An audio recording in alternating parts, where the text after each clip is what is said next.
This program is a collaboration of personal opinions and individual free thought. It does not represent the views or narrative of the mainstream corporate media hacks. Viewer discretion is advised.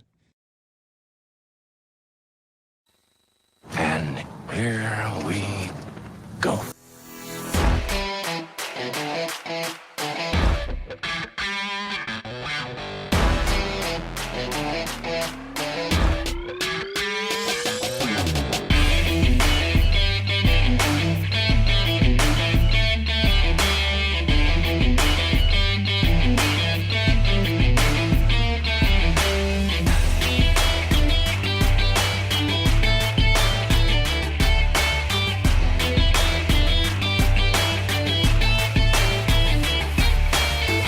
Live from the bell tower, taking a stand for your rights, your liberties, and all the bullshit in between. You're listening to Break the Bell Podcast. Ladies and gentlemen, boys and girls, and whatever else you're claiming to be these days, welcome to the live edition of the Break the Bell Podcast. Hello, beautiful bell breakers. It is Tuesday night. It is Tuesday. We are late. We're a day. We're just like fuck. We forgot. No, we are a day late because we have a special guest on this week, and that is Jose Galison of the No Way Jose podcast, and we're going to be getting him on in a couple of minutes, and we're going to be talking about anti-government sentiment. You know, that fun, happy topic that we like to discuss. Yes. Make sure we get put on as many lists as possible. Exactly, and that's what we call Tuesday. Yes. How many lists do you think we're on so far? Oh, gosh, at least a dozen. Have we made it on Hillary Clinton's suicide list yet? That's the real No, question. Not yet. that's when you know you got the big time. I mean, YouTube is like, okay, that's okay. You're like in the amateur league, but man, you get it on Hillary's list. Yeah, that's how you know you've made it. Is when you Yep. 2 bullets to the back of the head, Yep. you have made Suicide. it. Yes. Locked in a trunk with the keys thrown on the other side of a field. You know you made it in That's where I life. want to go. So we're going to be talking about specifically the anti-government sentiment of the 1990s because it interests me. Yeah. Like I grew up in the 90s. I was a little shitlin though, so Sure.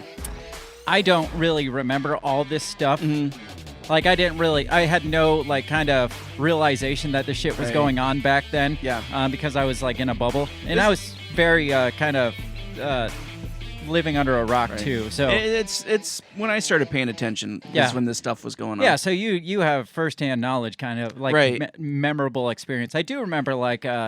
I remember hearing about Waco, like my parents joking about it, because that's what you do with Yeah. like mass murder of children and Right. U.S. citizens is you joke about it. I mean, that's what we do. So Well, I always thought it was funny that you had Waco, you had the Oklahoma City, and then you had Columbine all happening like right there next to Hitler's birthday.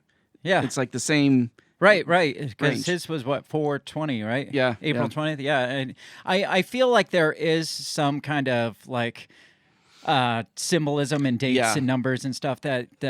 I mean, my conspiracy brain thinks that Oh, yeah, is right. intentional. So Absolutely. So we're going to be talking about a lot of this stuff, from like Ruby Ridge to Waco to the Oklahoma City bombing to the militia movement of the 90s. I mean, it was just a Yeah. kind of a weird time. Yeah, it was kind of like the right, like of the '60s. Yeah, right, Right. exactly. So a lot of weird stuff happening, a lot of like pushback, and then all of a sudden it was just like gone. All right. Yeah. So we're going to talk about all those things. Once we get Jose in here, he is in the waiting area, so we want to keep this intro nice and short. We got to mention our sponsors, obviously. That is Run Your Mouth Coffee. Let me find their logo. There it is.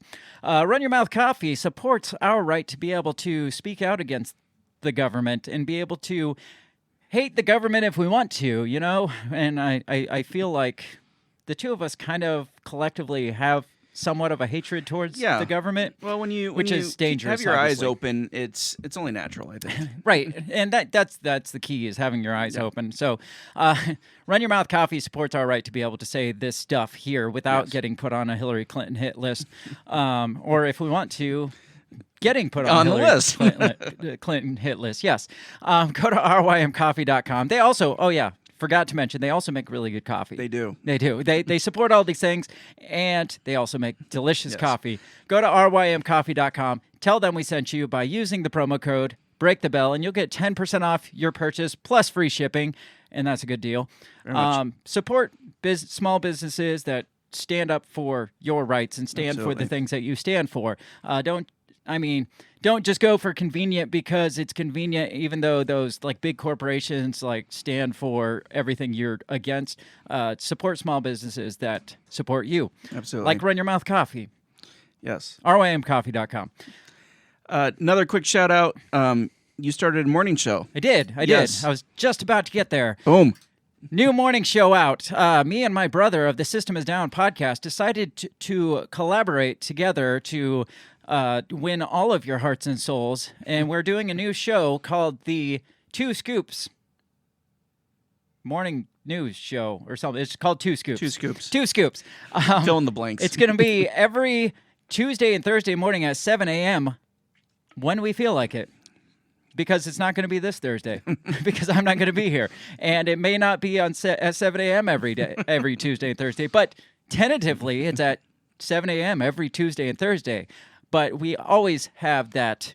We reserve the right to say if we feel like it. So this morning we kicked that off. It was kind of a surprise. We were just like, "Hey guys, here we are. Go back and check that out. It's on both of our podcast platforms and both of our YouTube channels." We just a little kind of hint of what we talked about. We talked about Hillary Clinton's new line of hats, and also some black people do look alike. Those are the conversations of this morning. So it's a short form for all you people that are like, I cannot sit down and listen to a 2-hour show, 2.5-hour show. You guys need to shorten it up. We got something for you now. It is like 20 to 30 minutes max because that's all the time I'm willing to give that early in the morning. So you can sit down while you're enjoying your coffee in the morning. Your Run Your Mouth coffee. Your Run Your Mouth coffee, obviously, and listen to us talk about some more bizarre bullshit, I guess. It's like, we're like, we don't do this thing enough. We should do more of it. We need to get them in the morning. It's like we don't get enough downloads, enough viewers for one show, so we bumped it to 2 shows, which that's how you get more viewers, right? Of and course. then we're like, you know what? We need more viewers, so we bumped it to spread it out to 3 shows. And it worked for CSI. It did. Exactly. So now we are across the board. So we got a morning show. 2 Scoops. Check it out. First episode dropped this morning. Go give it a like, a follow, a subscribe. It's going to be alternating back and forth between our channel and his channel, so you can't just get comfortable on one channel if you want to hear both of them each week. You got to jump back and forth. And there's always a cliffhanger, so you got to jump over. You got to jump over. So, that's the 2 Scoop Show. Make sure you check it out. Check us out all over social media. We're at Break the Bell Pod on Twitter, Facebook, Instagram. I don't know where else. On YouTube. Yeah, we are back on Tentatively. YouTube. Yes, for a while. We got to get into this intro video because Jose is waiting for us, and I'm excited for this conversation because who doesn't like talking about hate of the government? Right. We will be right back in just a minute. What did you say? You talking to me? What the heck are you talking about? What did you say? What did you say? What did you say?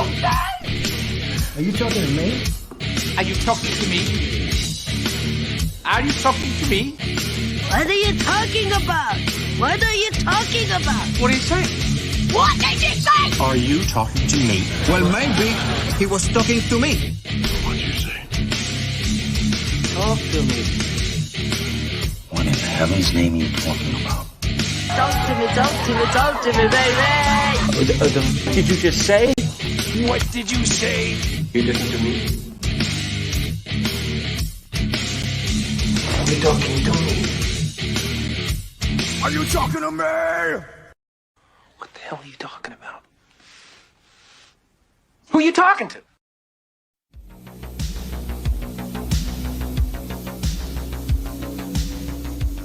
Ladies and gentlemen, welcome to the show. Jose Galison, is that how you pronounce it? pronounce it Galison. It's a completely made up name, so it doesn't matter. Okay. So. Well, I just saw it on YouTube, so I just son of Galley. There you go. Senor Jose. Totally made up name, I guess. So is Jose totally made up too? Jose is made up. Okay, good. Damn, Okay. I feel like we need pseudonyms now. I feel like I've been kind of trying to process in my head how such a white guy has a name like Jose for like the entire week here, and now I feel like a total dumbass. So I just tell people I'm Argentinian, and then let them connect the dots. They're like, oh, that makes sense. They're like Nordic. Spaniard, South American, right? Yeah, I think there's some Aryans there. Obviously. Jose, how's it going? Good. I'm glad you're having me here. I wanted to real quick touch on how a lot of black people look alike. I thought it was kind of funny because probably the reason you brought me here is I'm doing like an OKC series right now, and what drew me into the OK series was the story of Terrence Hickey. Who was like the hero cop who like saved multiple people in OKC. Yes. And it seems like he had some information, and then he died by suicide in the most bizarre suicide ever. Something about the fact that he looks like very much like one of my best friends, and but I guarantee if I showed him, he'd just be like it's one of those ones where he's like a generic black dude face, and then my buddy kind of has a generic black dude face. So it's like they just kind of look alike in that way. It could be just in the same any way black dude. Just like Timothy McVeigh looks like every other white dude. Right.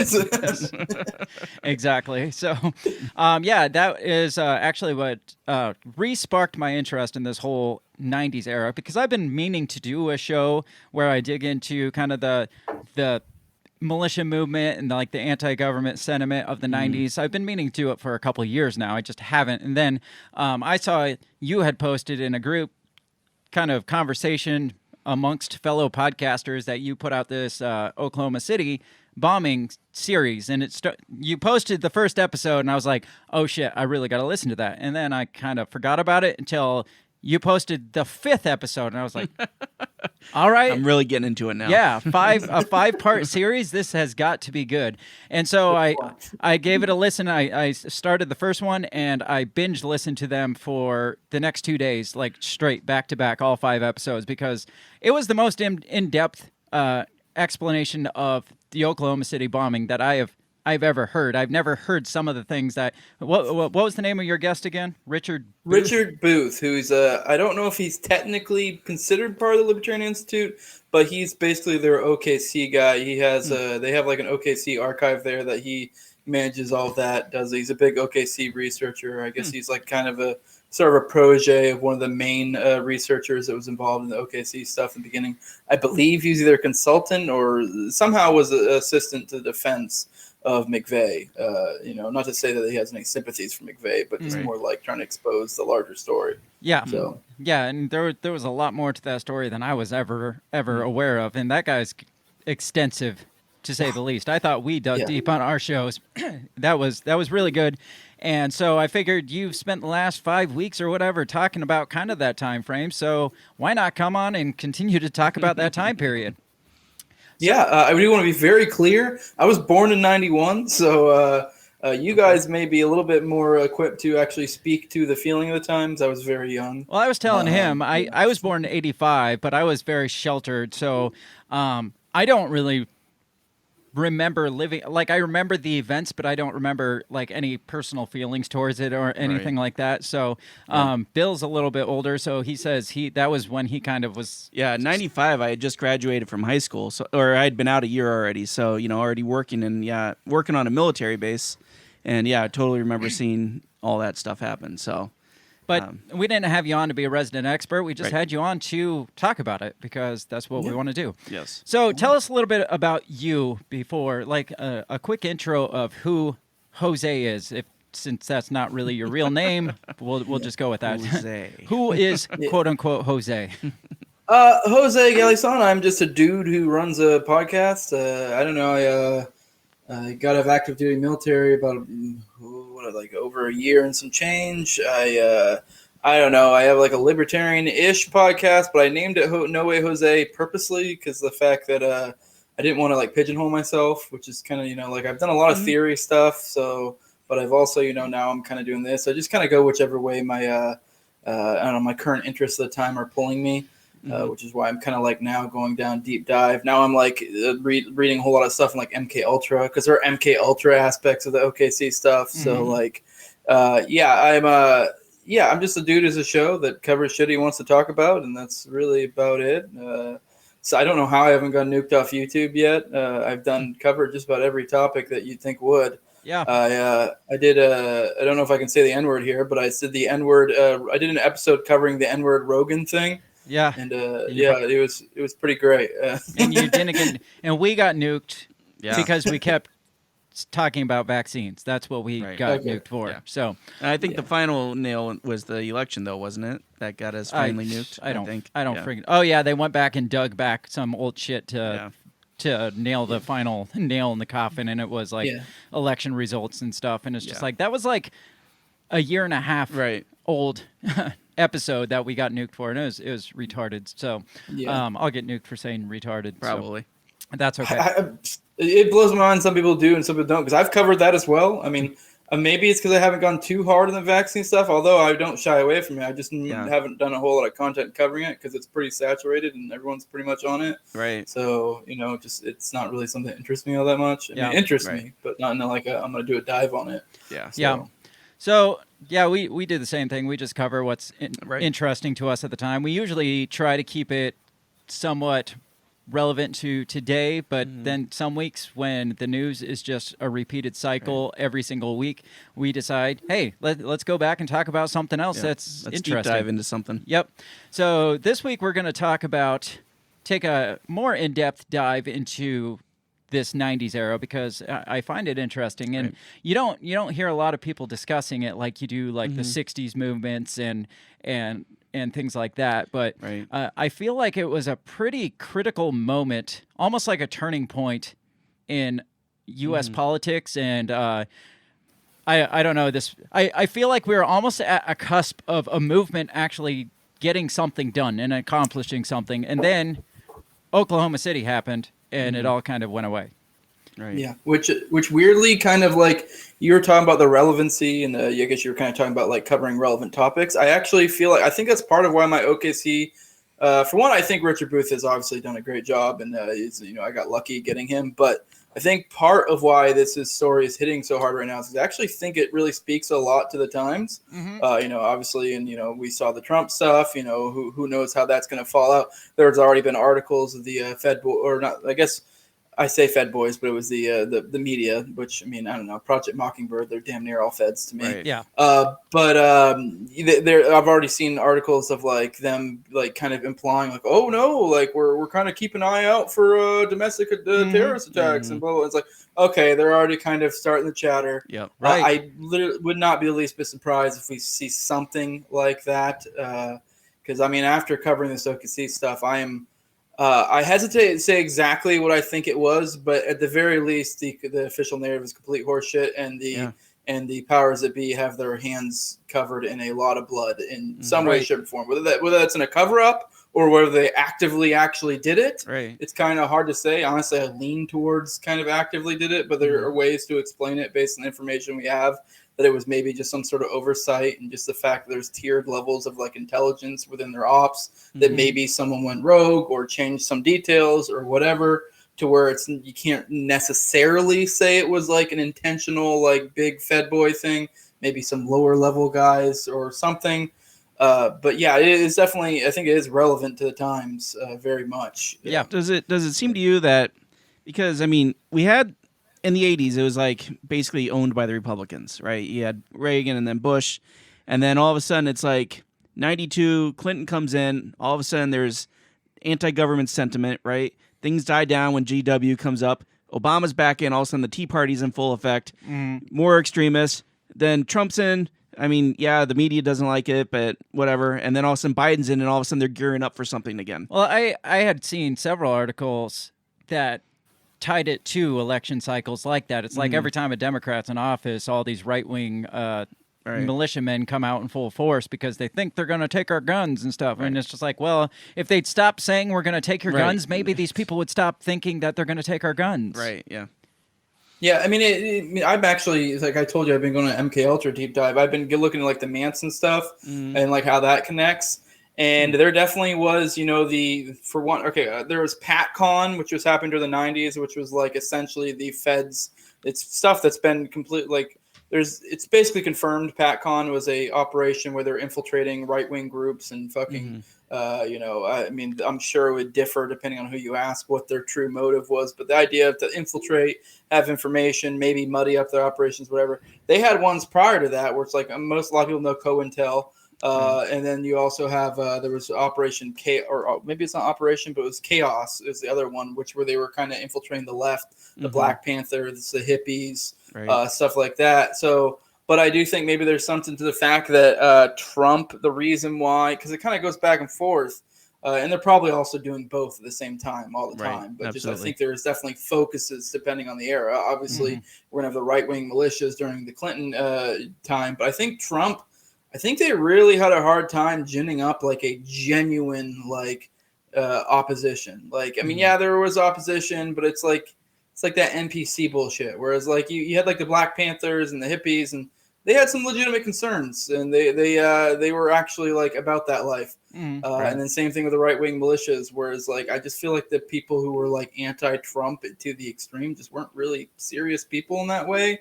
So I think that's why we didn't really get a whole lot of that. So maybe it kind of broke the cycle in a certain sense, and that's why it's kind of extended the attack on the right wing. Not to sound, kooky, it's kind of the two wings of the same bird type bullshit or whatever. Absolutely.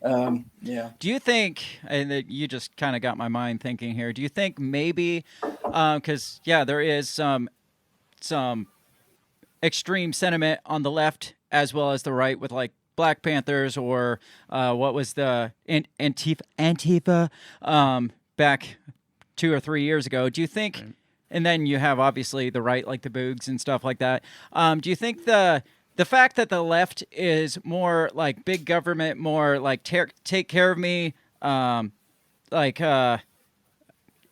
welfare state type mentality, and the right is like more right extremists are going to be more like survivalists, or I'm going to go out in the woods and take care of myself. Do you think maybe that has to do?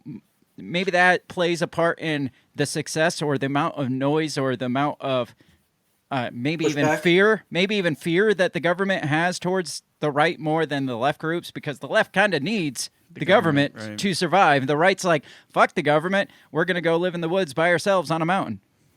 Yeah, I definitely, I think that's probably a better way to put it than what I said, actually.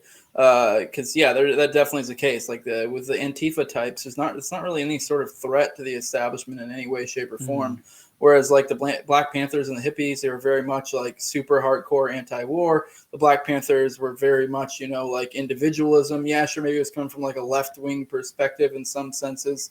I believe Malcolm X was like kind of a little bit of a commie in some eras. I think he may have changed his thoughts along the way, but he very much was pushing like the idea of like, hey, let's come together as a community and kind of be independent and don't start no shit but don't take no shit kind of deal. Right. But whereas the modern like Antifa, or I guess in a certain sense the modern day analog of the the left wing movement isn't really anything that I think they're actually genuinely concerned about. If anything, it just plays towards their ends. Like, yeah, I'm sure they've infiltrated Antifa groups, but I don't think it's for the thing of like, I don't think they're really trying to die it down. I think if anything, it's more just like that way they can kind of maybe antagonize shit a little bit. Yeah, right. No, that makes sense. Yeah.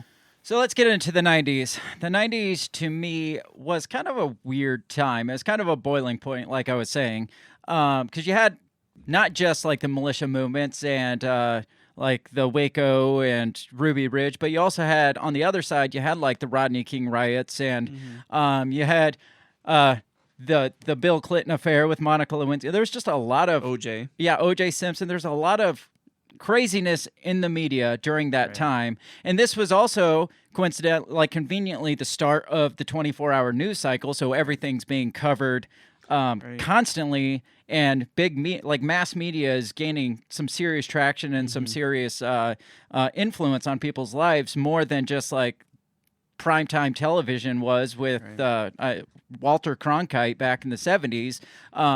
We have like media just in your face constantly. And so it was just all this weirdness going on. And that's the 90s. But it was before, kind of pre-internet. The internet was just kind of starting to take off, but it wasn't like everybody had the internet where everybody could get on and read about anything they want. So it was pre-internet, but still, just the amount of media coverage was just insane at this time. Yeah, I think, and I think that's part of why, I guess to bring it back to OKC and shit, that's kind of why that was so unique. I think what you're kind of describing was like an inflection point to where like the media was kind of, I think that's why looking back now at things like OKC, there's so much shit because they were in a position where I think the powers that be used to damn near act with like impunity and kind of just do whatever because no one really had the capability. For example, all the disparate information that came out of OKC has been like collected now, but like at the time, or if had it happened prior, it would have been harder for people to compile this type of information and make some sort of compelling case. Whereas like the 90s were kind of like that inflection point where it became possible. So I think like what is kind of in a kind of way is, I guess I say magical, but like in this sense, in this context, is that like OKC happened right at the time where they were still being sloppy. But at the same time, it was like right at this boom where we were starting to get the capabilities to actually be able to collect information this way, or at least have the remnants of it. So now we're able to.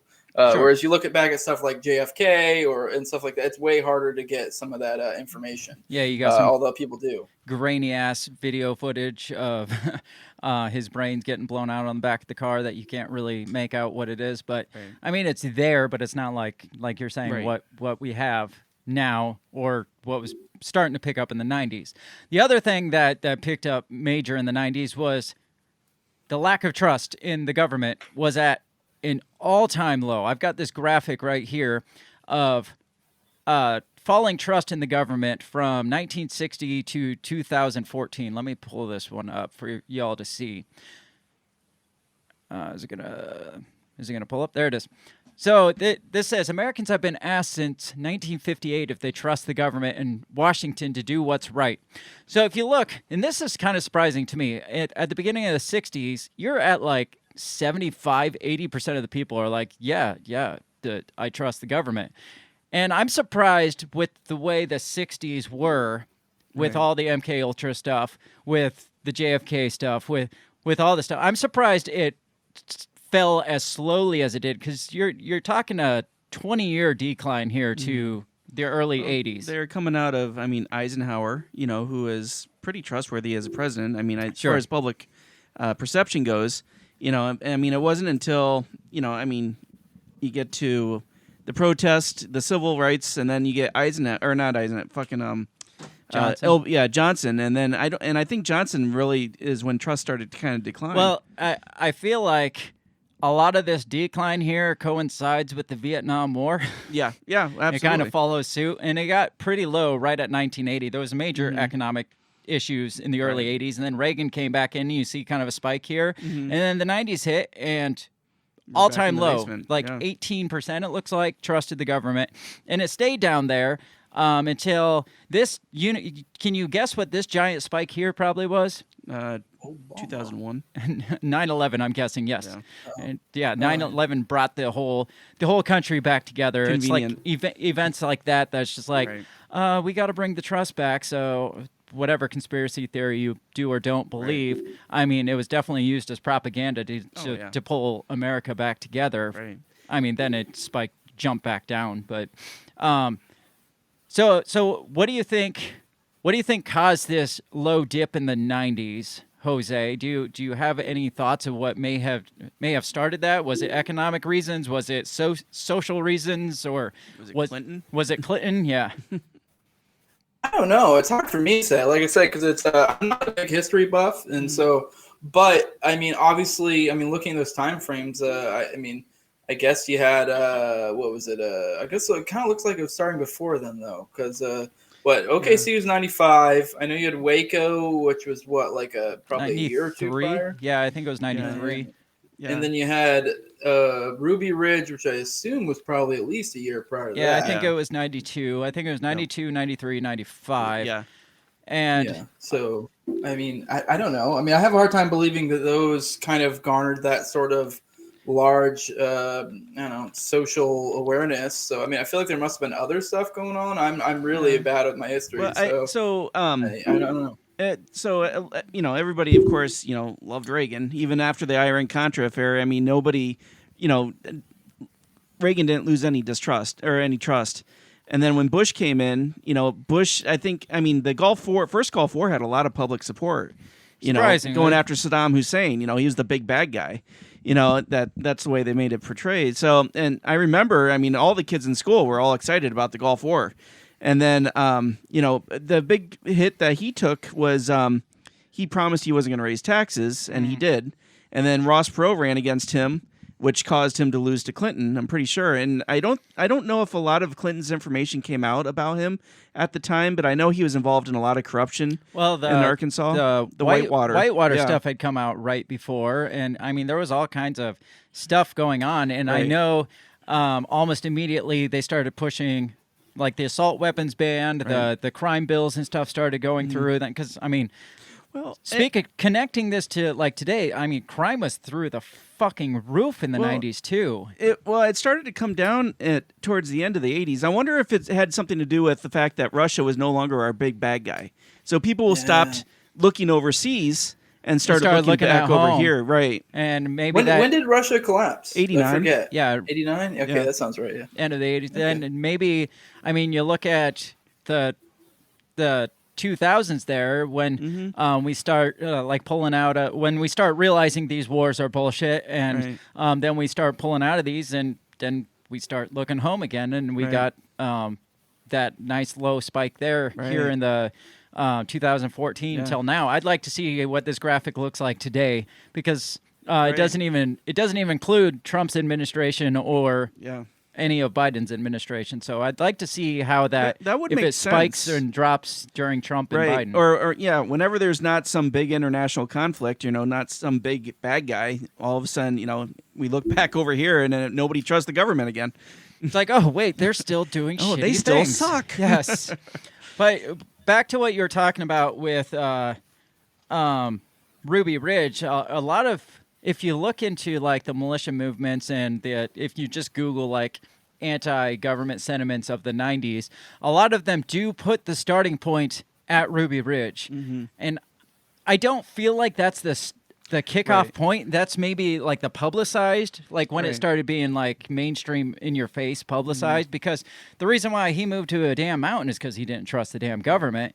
I mean, they claim it's because he was having like he had like apocalyptic beliefs and stuff, but in reality I've heard that the state, I think he was here in Iowa or in Illinois, but the state he was in started cracking down on homeschools and making it harder to homeschool, and he's like, I don't want you to tell me how to freaking raise my kids. So that's why he moved to a damn mountain in Idaho. No, and I had talked, so my kids are homeschooled, and so I was speaking with one of the administrators over here in Iowa, and she said yes, like mid 80s, late 80s, like there was like a homeschool war with the government to try to get the freedom to be able to homeschool. And she said, you know, she was a part of that, but she said that it got really down and dirty for a while. Really? Like, so there's the government kind of encroaching more on that personal life, like that independent lifestyle. I feel like maybe that started happening more in the 90s. And this is something I'm aware of. I'd have to look into it a lot, but I know, or more, but I know like a lot of like libertarians and anarchists really felt Reagan was very fascist and very big brother. And so that's where I think a lot of people started to go underground a little bit. I mean, he gave this patriotic sense and the right loved him, but I think those that leaned more libertarian really felt like he was a little bit too domineering, and so they wanted to kind of get off the grid as much as possible. Okay. It's my understanding he started going to shit near the end of his administration too. Right. Like in that regard. That's my understanding. So, and I think a lot of that pretty good at the beginning. Yeah, and I think a lot of that was his dementia kicking in, and probably Bush taking over a little bit more. You know, his CIA background. Well, yeah. Then Bush came in as soon as he took over office and was like, we're bringing in New World Order, and everybody's like, yeah, what? And that line is probably what people were like, fuck, Yeah. you know? Hey, this is really to add into the whole discussion of the trust in government. I think that's around the time they started really cracking down on the crack stuff. Yeah.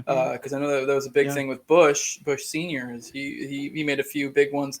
Like I think if I vaguely remember something about him like having a thing where he had a baggie of crack, and like it was some guy they set up in a sting, and I remember like.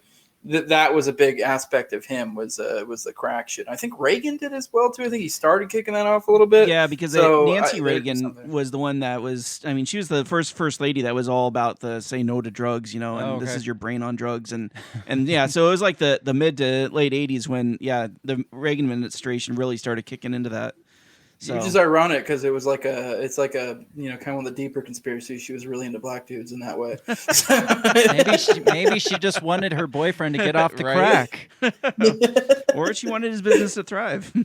Yeah. I mean that's possible too. But I think it was the '80s where because remember our troops went into Panama. And there was the real first big push against the cartels at the time in Honduras and Panama. And and so and there was rumors, that's when CIA was really in the thick of their drug business, in South America and over in Afghanistan and stuff. So I'm sure, there was something to that. Well, I know, like I started to say earlier, I know there was also like the Biden crime bill came out about this time, and then the '94 federal assault weapons ban came out, and then a lot of right-wingers were against that. Right. They're coming after our guns. Yeah. I mean, they literally came after our guns. Right. So a lot of the militia movement formed around that time period, and a lot of people peg it on like the assault weapons ban and other. I think they made it harder to purchase. I think that's when background checks came out for like handgun purchases and stuff too. So a lot of federal gun laws came out during that time. And I wonder if, and just thinking about this, but when you look at like the Vietnam vets coming back over, at the end of '70s, beginning of the '80s, and then just the mistrust in the government with that. I'm wondering if that kind of carried on. Right, carried on, and they started kind of getting together in these militia groups. So, well, let's talk a little bit about the militia movement of the '90s because I got this interesting article. Obviously, it is not pro-militia movement because it is trying to tie like the 2020s militia movement into. They're basically saying, they kind of went underground and now they're like revived militia movement. And I'm like, I don't know if that's the case, but this is from ADL.org, which I don't know what that is, but it's titled The Militia Movement 2020. Simple. So it says the origins, the militia movement in the United States is a right-wing extremist movement with an anti-government ideology and a strong emphasis on paramilitary activity. It emerged in 93 to 94, quickly engaging in criminal activity, often centered around illegal weapons and explosives and violence. What do you think about that first couple sentences there? I think everything's cool except for the end violence part. They sound like a pretty cool group so far. And it makes you wonder, like, how much and violence actually was taking place. Are they just tying, like, Oklahoma City bombing into that? And, like, how much explosives were actually... Like, I honestly don't know, and I'm cynical of it, but I know they kind of exaggerate things to make things look way worse than they are. They may have been a pretty violent group, but you'd think you'd have heard more stories about it than just... But when you look like in the 60s with like the Weather Underground and like the Black Panthers and the bombings of federal buildings that took place in the 60s, and you compare that with the bombings of federal buildings in the 90s, you had what, one compared to a dozen? Yeah, You know? I mean, maybe the FBI was just doing a bang-up job in the 90s and thwarting those. Right. There's like these things have too many moving factors now. We're gonna get caught. Back then in the 60s, they could do whatever. Right. Yeah. Yeah. Exactly. Free for all. So it goes on. It says after a significant slump in the early 2000s, the militia movement experienced a second major growth spurt starting in 2008. So that would be the Obama era that we were talking, kind of the ups and downs. Says the origins of the militia movement are rooted in long-standing traditions within the American far right, as well as the reactions of anti-government extremists to certain specific events and controversies of the 1990s.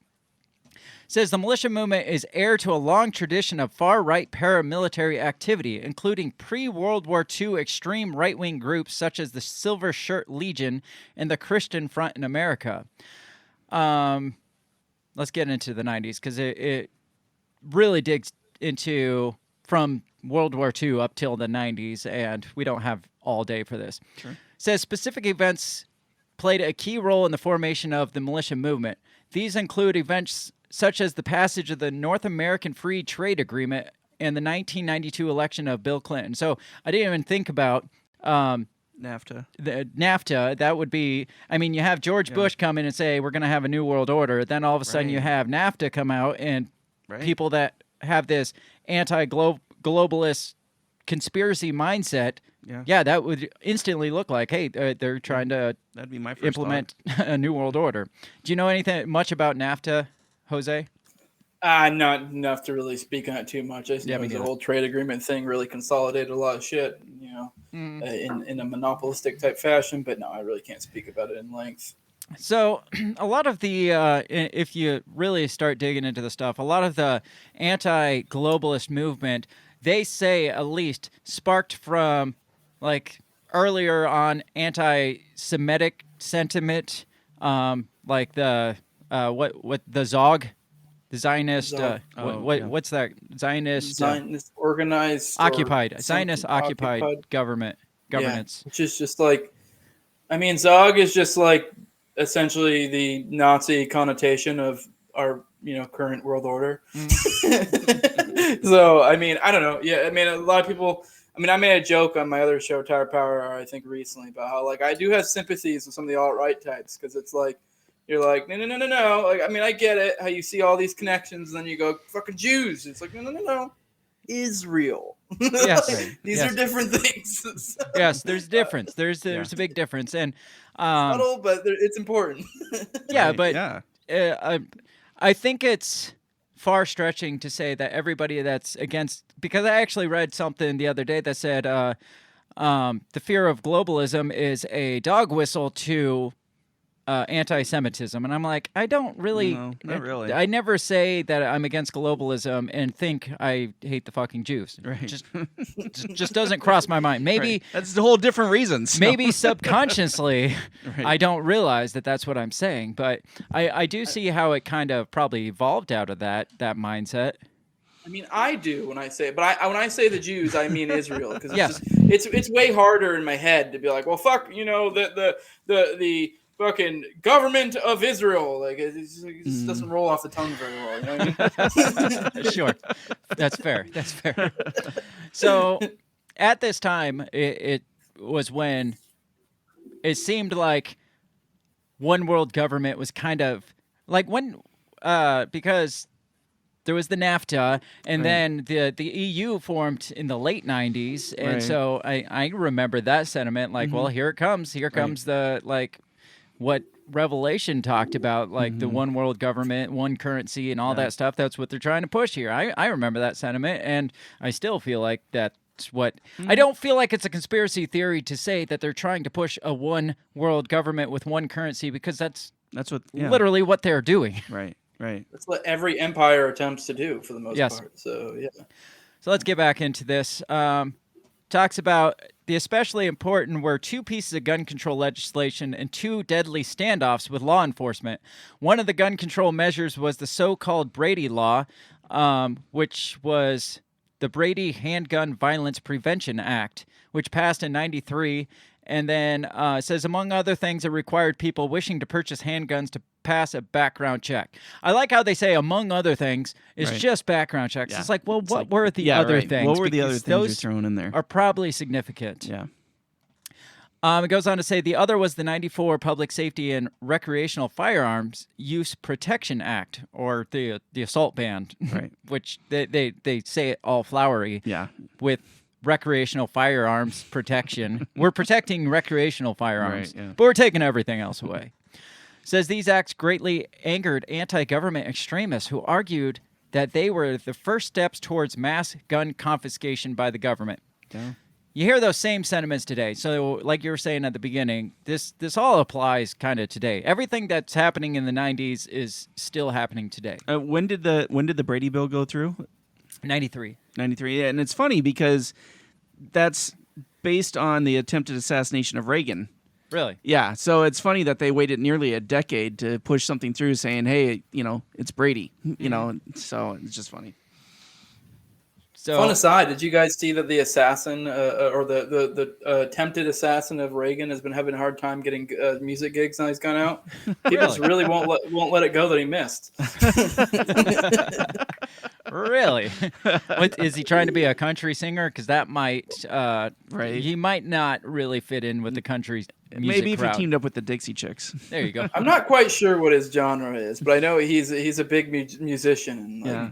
Yeah, no, that's been a big thing. A lot of people followed him when he got out. I forgot that he got out. That's kind of like Charles Manson trying to be an accomplished musician, right? As he did. Which he was, yeah. Yes.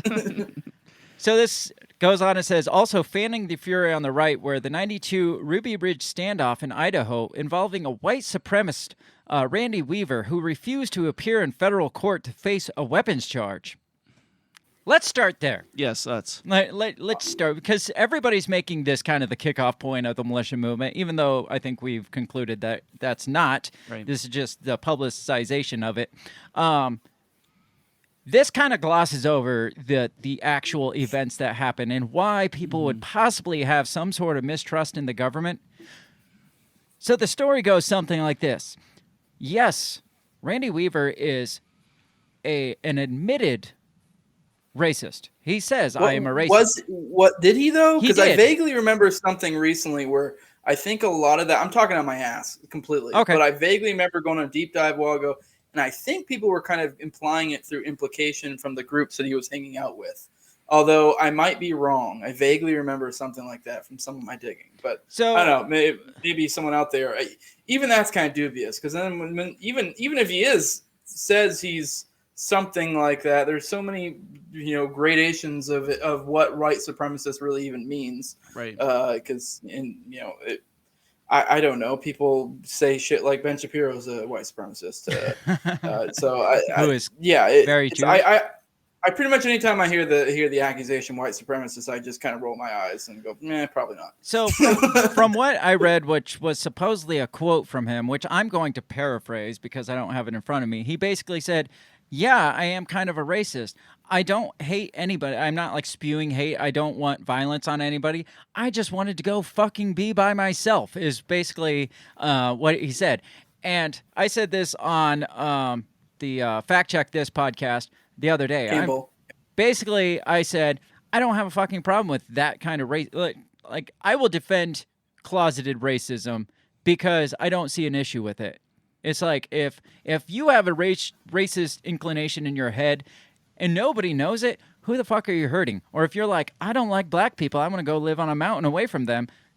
Okay, that's your own prerogative to do that. You're probably hurting yourself more than anybody else by isolating yourself from everybody, but just go freaking do it. Who cares?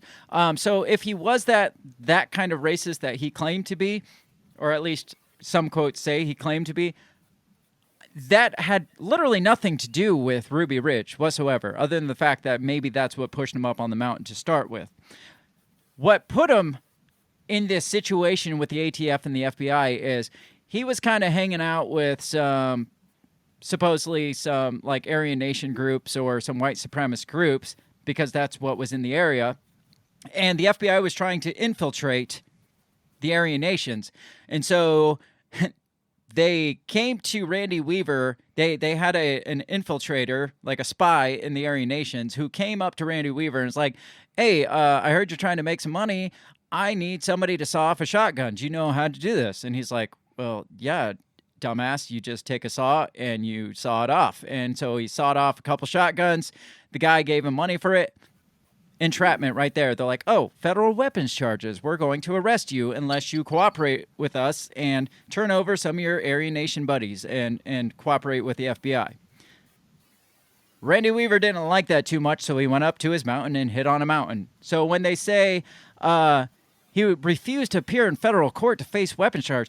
It's like, well, the FBI is capable of doing this to entrap me. What else are, like, how do I trust that I'm going to get a fucking fair trial to show up to this court appearance when they entrapped me in the first place? On that too, I once again talking on my ass is just shit I'm remembering. So I'm not saying it's any sort of. That's sense fine. of That's all I'm authority. doing too. Yeah. So definitely fact check me or whatever. But fuck it, I'm almost certain they changed the date. They changed the date of the court appearance, and I believe that they didn't notify him.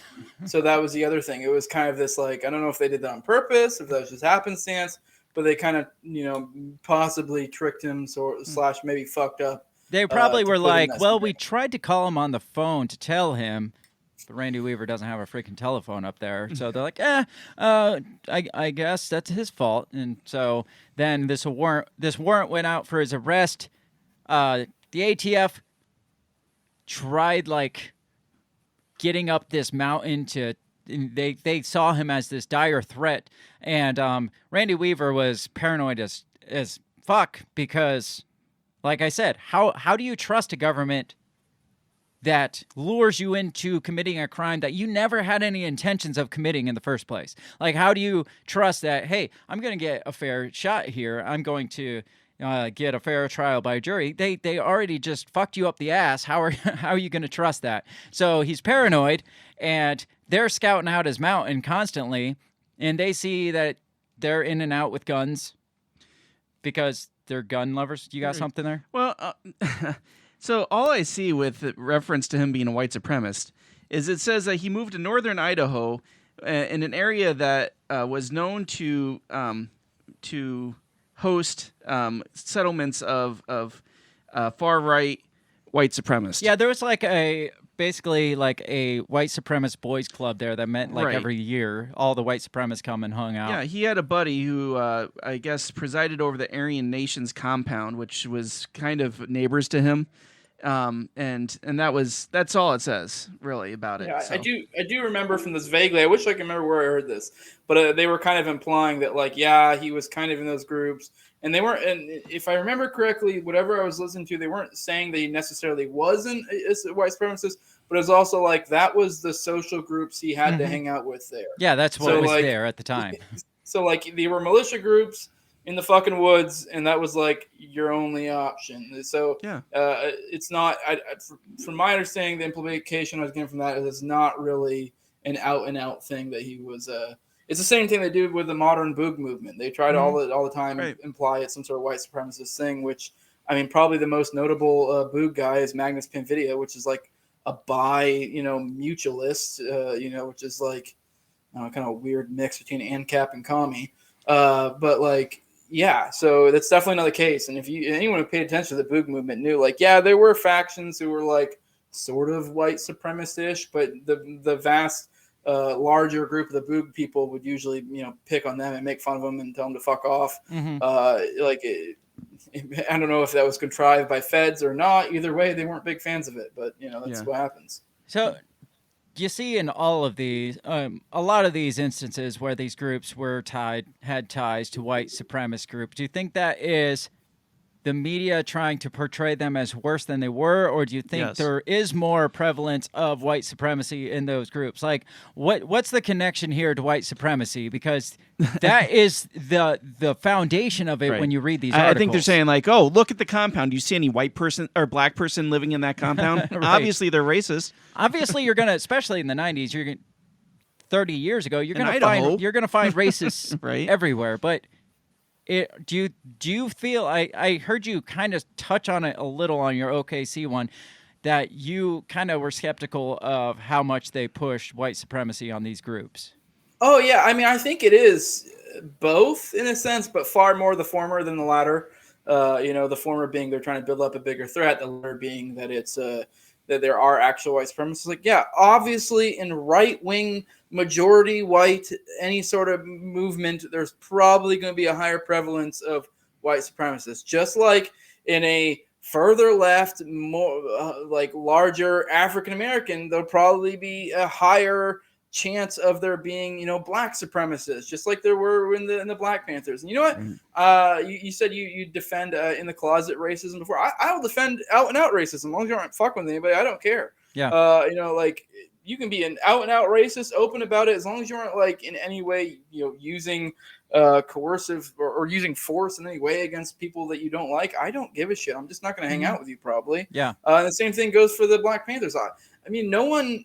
I feel like in a modern sense, if you brought up that, like, hey, to some normie that, hey, the Black Panthers were, you know, there was a high prevalence, a lot of people really hating on fucking white people. No one gives a shit. So it's like, I don't get why when the reverse happens, it's this big, oh my God, like, who cares? Like, unless they're trying to in any way, which I guess they're kind of implying here, they're white supremacist militia groups. But I mean, I don't know. Let's be real. They're like, okay. How many of them were actually militia groups, like for the sole intent of let's go kill a bunch of black people? I mean, you never hear that. It was all anti-government sentiment was the majority of these militia movements. It's like which a lot of these articles, specifically this one, basically says the baseless claim that the Constitution gives them the right to form an unorganized militia.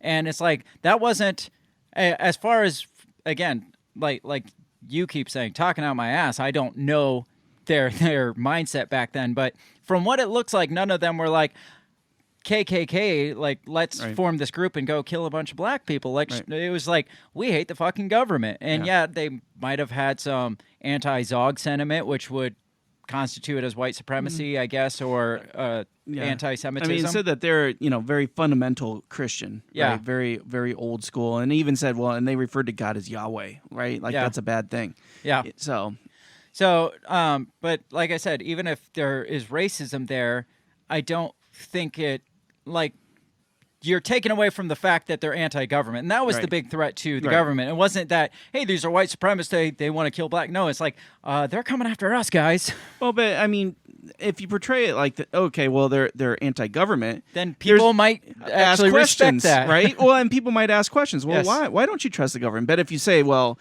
they're racist, no one's going to be like, well, why are you racist? You know, I mean, they're just going to be like, oh, well, they're bad people. Right? On the white supremacist thing in relation to the 90s, I mean, once again, just speaking to, you know, the little bit of digging I've done the OKC, my impression is there was some actual white supremacist group. For example, Timothy McVeigh was like basically in Elohim City, which I guess is kind of near OKC. That's kind of where his base of operations was. And they were a legitimate fucking white supremacist group, and I forget what they were robbing, but they were robbing shit to, I mean, it's kind of implied to, you know, garner up funds for whatever weird shit they were doing. But at the same time, though, it's hard to know to what extent that was genuine. Not to say there weren't actual legitimate white supremacists in those groups, but how many of those were feds and how many of those were, you know, actual legitimate white supremacists? Right. Because I mean, that's a big part of, like, I've done that series is I think we've done over 7 hours now, and we still have more episodes to do. Probably 2 or 3 more episodes. We'll probably be over 10 hours when we're done. And a lot of those is covering the individual characters, you know, the accomplices or implied accomplices of Timothy McVeigh. A lot of people he was associating with, and those people glow like the fucking sun. And these were a lot of the people that were in, you know, in that same, or some of them were in that same, like, white supremacist groups. And these were people that had, you know, Fed connections out the ass to the point where, like, come on, this dude's a Fed. Yeah. like you can't. I mean, like, okay, 1, 2 Fed connections, okay, but you get to a certain point, like, all right, this guy's a Fed. And that was the case with almost all of them. So I mean, I don't know. It's hard to tell. I mean, I'm sure maybe there were some genuine. And I'm sure, like, you know, with that group, there probably was, for example, Terry Nichols. Although I don't know to what extent Terry Nichols was involved in the white supremacist aspects or whatever, but he was, you know, the main accomplice. Even that's part of the official story. Like, he's doing, like, I think, like, life in prison right now, and he won't speak for the life of him because he's, you know, genuinely concerned for the safety of his family, and I don't blame him. But it sounds to me, when you hear his story, he kind of sounds like the dupe, you know, kind of when you learn about him. Like, most of the other characters were, like, you know, kind of look like they glowed, whereas, like, he just kind of seems like a dupe. who kind of got sucked into it, and I think he got in over his head, and he was kind of like, well, I kind of have to, or they're going to probably murder my entire family. So, and he just kind of, went along to get along. Right. So there's definitely some aspect of doing how much are feds, how much are, just, useful idiots. It's hard to tell. I also think there's differing levels, because like I know one of the big theories with McVeigh was that he survived, because a lot of people think that like he lived because they thought he was out and out glowy, and I do think he was a glowy to some level, but I think it's like a tiered thing to where like I'm sure I wouldn't be surprised if he had handlers that were like, hey man, just go along with the story, right? Like, we'll keep you what's safe. Up? We'll hook you up. Yeah. But then at the end of the day, it's like, well, that guy, we can't have him talking, so exactly. just let him take the fall. At the end of the day, it's like you got to take the fucking fall. It's kind of like JFK's assassin. What was his name? Oswald. Yeah, it's just like that guy had to die, even if he wasn't the guy that shot him, even if he was like an inside guy, which he seemed probably like a useful idiot type too. Oh, absolutely. At the end of the day, he had to go. He had to fucking die too. Yeah. Who then got offed by Jack Ruby, who then claimed to have no memory whatsoever of the event, and apparently shortly after getting visited by Jolly West in prison, essentially went fully fucking insane. Which anyone knows Jolly West? That's a big MK Ultra guy. Yeah, a lot of MK Ultra stuff, and I wonder how much of that like bled into the '90s with some of this stuff. Absolutely, yeah. And like you were saying earlier, is information spreading more rapidly, and you can actually like preserve some of that information. So a lot of that stuff that they could cover up and be like, no, that never fucking happened. I mean, they tried with Oklahoma City, they tried with Waco, and all these things, and a lot of people at this point, it's like, no, that's not what happened. We remember you saying this. That's the one benefit of the 24-hour news cycle is we heard you fucking say this. And then they come on, they're like, no, we never said that at all. And it's like, what are you talking? I got video cassette tapes that show you saying it. The big thing with the OKC thing was the John Doe 2 thing. I think if it wasn't for them doing the John Doe thing, this probably would, for the most part, other than crazy conspiracy people, be shuttled off to the back. Whereas I feel like we're in this weird era where I think OKC is kind of rising to where even normies are kind of like, this is bullshit. And I think it's largely responsible for the John Doe 2 aspect, because anyone who recollects OKC knows that was a big thing. Immediately they were like, there's a second person.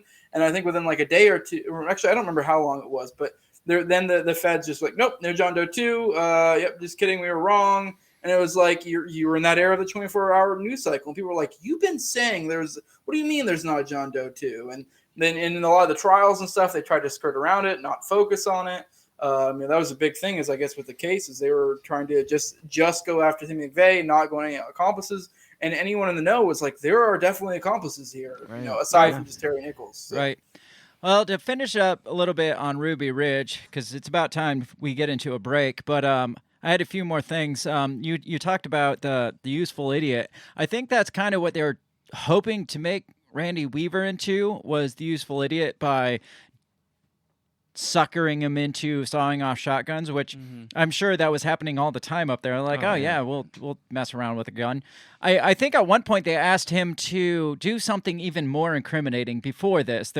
Maybe make a gun like fully auto or something. And he's like, no, I'm not going to do that. That's fucking illegal. And then same guy comes back. He's like, well, what about, can you saw off, do you know how to saw off shotguns? And you'd think maybe he was somewhat of a useful idiot, because you think after he came back the second time, it's like, well, if you can't do that incriminating thing, what about this? You think he'd be like, you're a little fishy, man. You're like, especially it's just like, who can't fucking saw off a shotgun on their own? Yeah. I mean, it's like exactly what it says. You saw off a shotgun. But I mean, to be fair, in our modern sentiment, especially all of us here, we know, like, hey, if anyone's asked you to do something illegal that you're not like really close with, that's a fucking fed. Whereas in that time they didn't have that. I feel like a lot of this hadn't been lessons learned or been part of the larger consciousness. You know what I mean? So. I was skeptical of a guy I met at the gym who's like, man, I really wish there was some kind of group I could get networked in with, like kind of, kind of not really trust the government, kind of someone, I'm like, oh yeah. It's like, that guy's a Fed. I know. It's like, I'm sorry, man. Do you know of any militia groups Right. around that I'm really trying to get involved in? Because the government sucks. I mean, to be real, especially in this liberty movement, whatever space we're in, I'm not gonna lie, I'm skeptical of everyone being Feds. But how I generally operate is I don't say anything to anybody that I wouldn't say to an undercover agent. Right. And aside from that, I treat everyone as if they're not. So and you're good. Like, There you go. Because a lot of people in our group try to go on witch hunts of like, this guy's a Fed, that guy's a Fed, and I almost never engage in that. Yeah. Aside from maybe like Sarwalk or something, but like if there's a certain preponderance of evidence, you're like, okay, this dude's a Fed. So this last article, I'm not going to read it, but this kind of is why this says everything of what they think the militia movement was founded on, because it says Ruby Ridge, the day American militia movement was born. And this one gets into a little bit more backstory into it, but it ties it to today's militia movement too.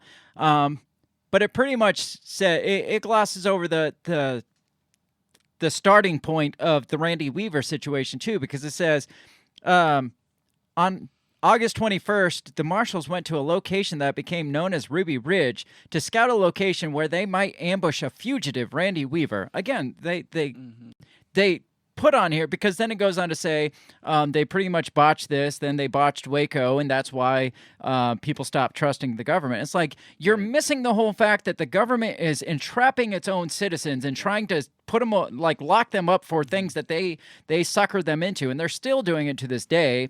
Like, we've talked several weeks in a row about the governor of Michigan, and how that was a big FBI setup thing where it was all started by the FBI. It was all implemented by the FBI to suck in all these militia people, funded by the FBI.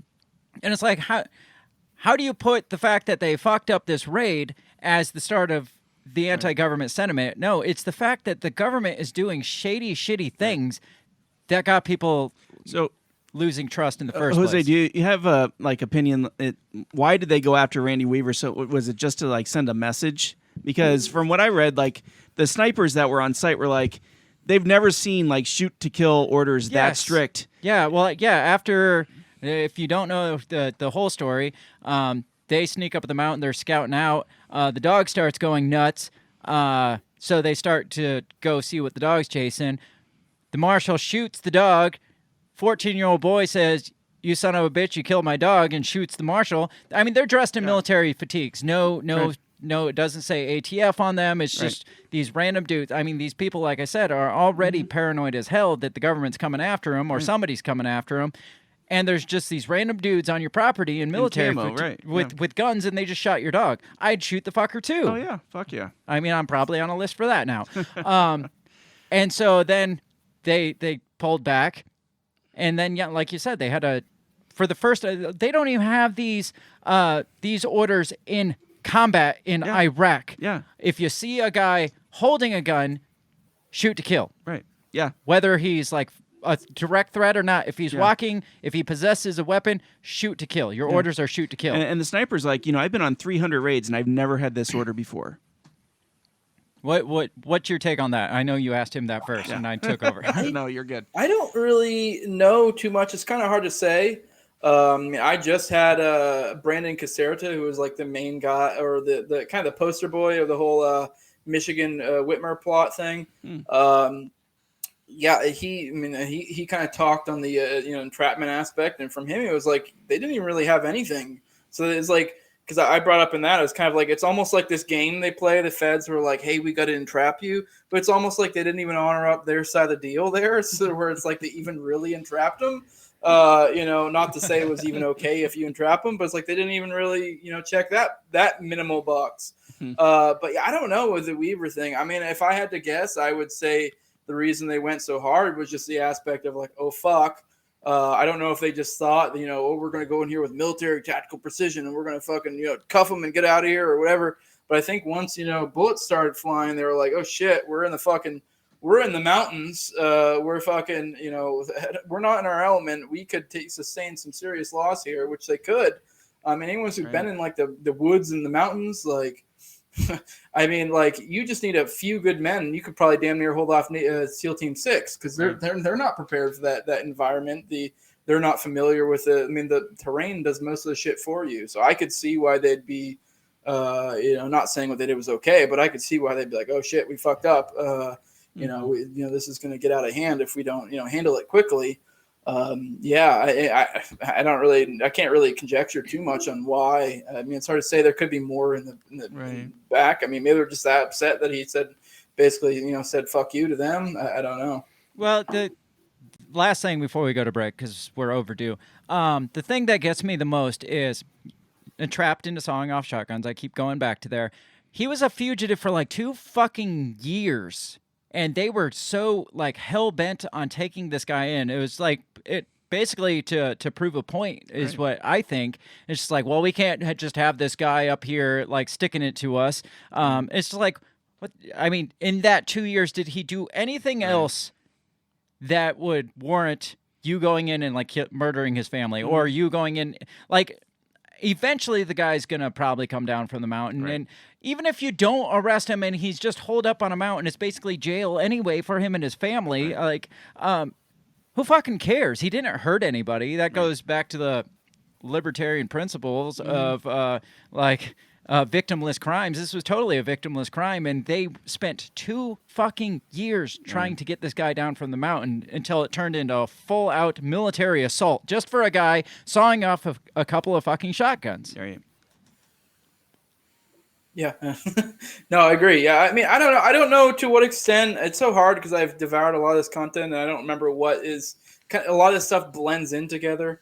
I know with Waco, the ATF was really trying to get a win. I vaguely remember someone making the case too. They were trying to do the same thing with Ruby Ridge, where it's trying to be this big, look at us with our big dicks and our guns and look how awesome we are. Well, and they fucked up, and then ironically tried to do it with Waco again, fucked up, and then they kind of sort of pulled it off with OKC. Where now we're like, okay, we see you. Yeah. Well, from what I've collected and gathered and read, basically Ruby Ridge was like, this guy's sticking it to us. We can't have that. Let's swing our dicks harder. And then they fucked up so badly that when Waco happened, the ATF and FBI was like, we need to make a big public spectacle of this to get back in the favor of the people. And so that's why instead of arresting David Koresh on the streets, which he was known to go jogging in town like daily, they could have arrested him peacefully at any point. They decide to do this big like televised raid on his compound there, and it's just like, well, we got to make a big spectacle of this to show our force or to get back on and have a win is basically what that was. And then they murder 86 people. Brutally fucked that one up too. I really want to, before, I know you're about trying to go on break, but I do want to make it clear, this isn't I know we're talking about like the 90s, so people might think like, oh, this is, and like Waco and like, oh, they make these big spectacles or whatever, that was in the past. No, they're not above doing it now. I mean, no. Duncan Lemp's story, they fucking, it wasn't the grand extent of like Waco, but he lived in like a fucking middle-class suburban house, and they fucking broke into his window and fucking, killed him through his window essentially, and laying next to his pregnant girlfriend. Yeah.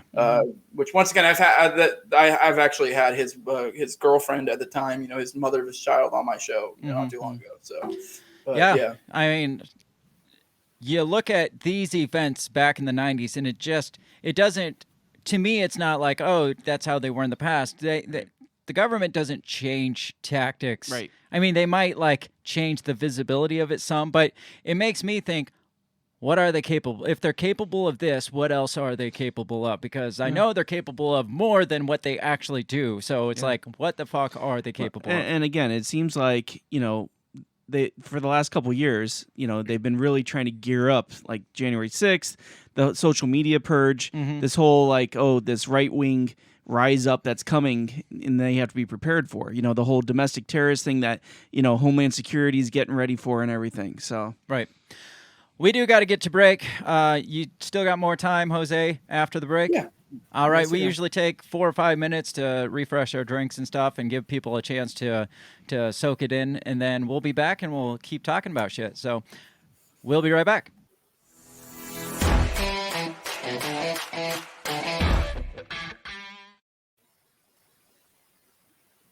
Have you ever thought that maybe voting, maybe all this politics constantly surrounding you is not the way to achieve freedom in your life? Hi, I'm Remso W. Martinez, and I ask myself the same question. That's why I'm on a journey to find true freedom in my lifetime. From learning about financial independence, to new ways to develop rugged individualism, to amazing guests living strange, crazy, amazing lifestyles that you've only thought might be real, but actually are. Go ahead and check out my new show, On the Run with Remso W. Martinez at the We Are Libertarians Network. You can find On the Run with Remso W. Martinez on iTunes, SoundCloud, Stitcher, Google Play. You know how the internet works. Come on down and let's discover how to achieve real freedom in your life together. Hey everybody, I just want to take this time to give a big shout out to the very first sponsor of the Break the Bell podcast. That is Goulash Media. They can be found at goulashmedia.net. Goulash Media specializes in graphic design, web design, audio recordings, video work, wedding videos, music videos, even political campaign videos. Goulash Media caters to the little guy with the big vision. You can check them out at goulashmedia.net. That's GOULASH media.net.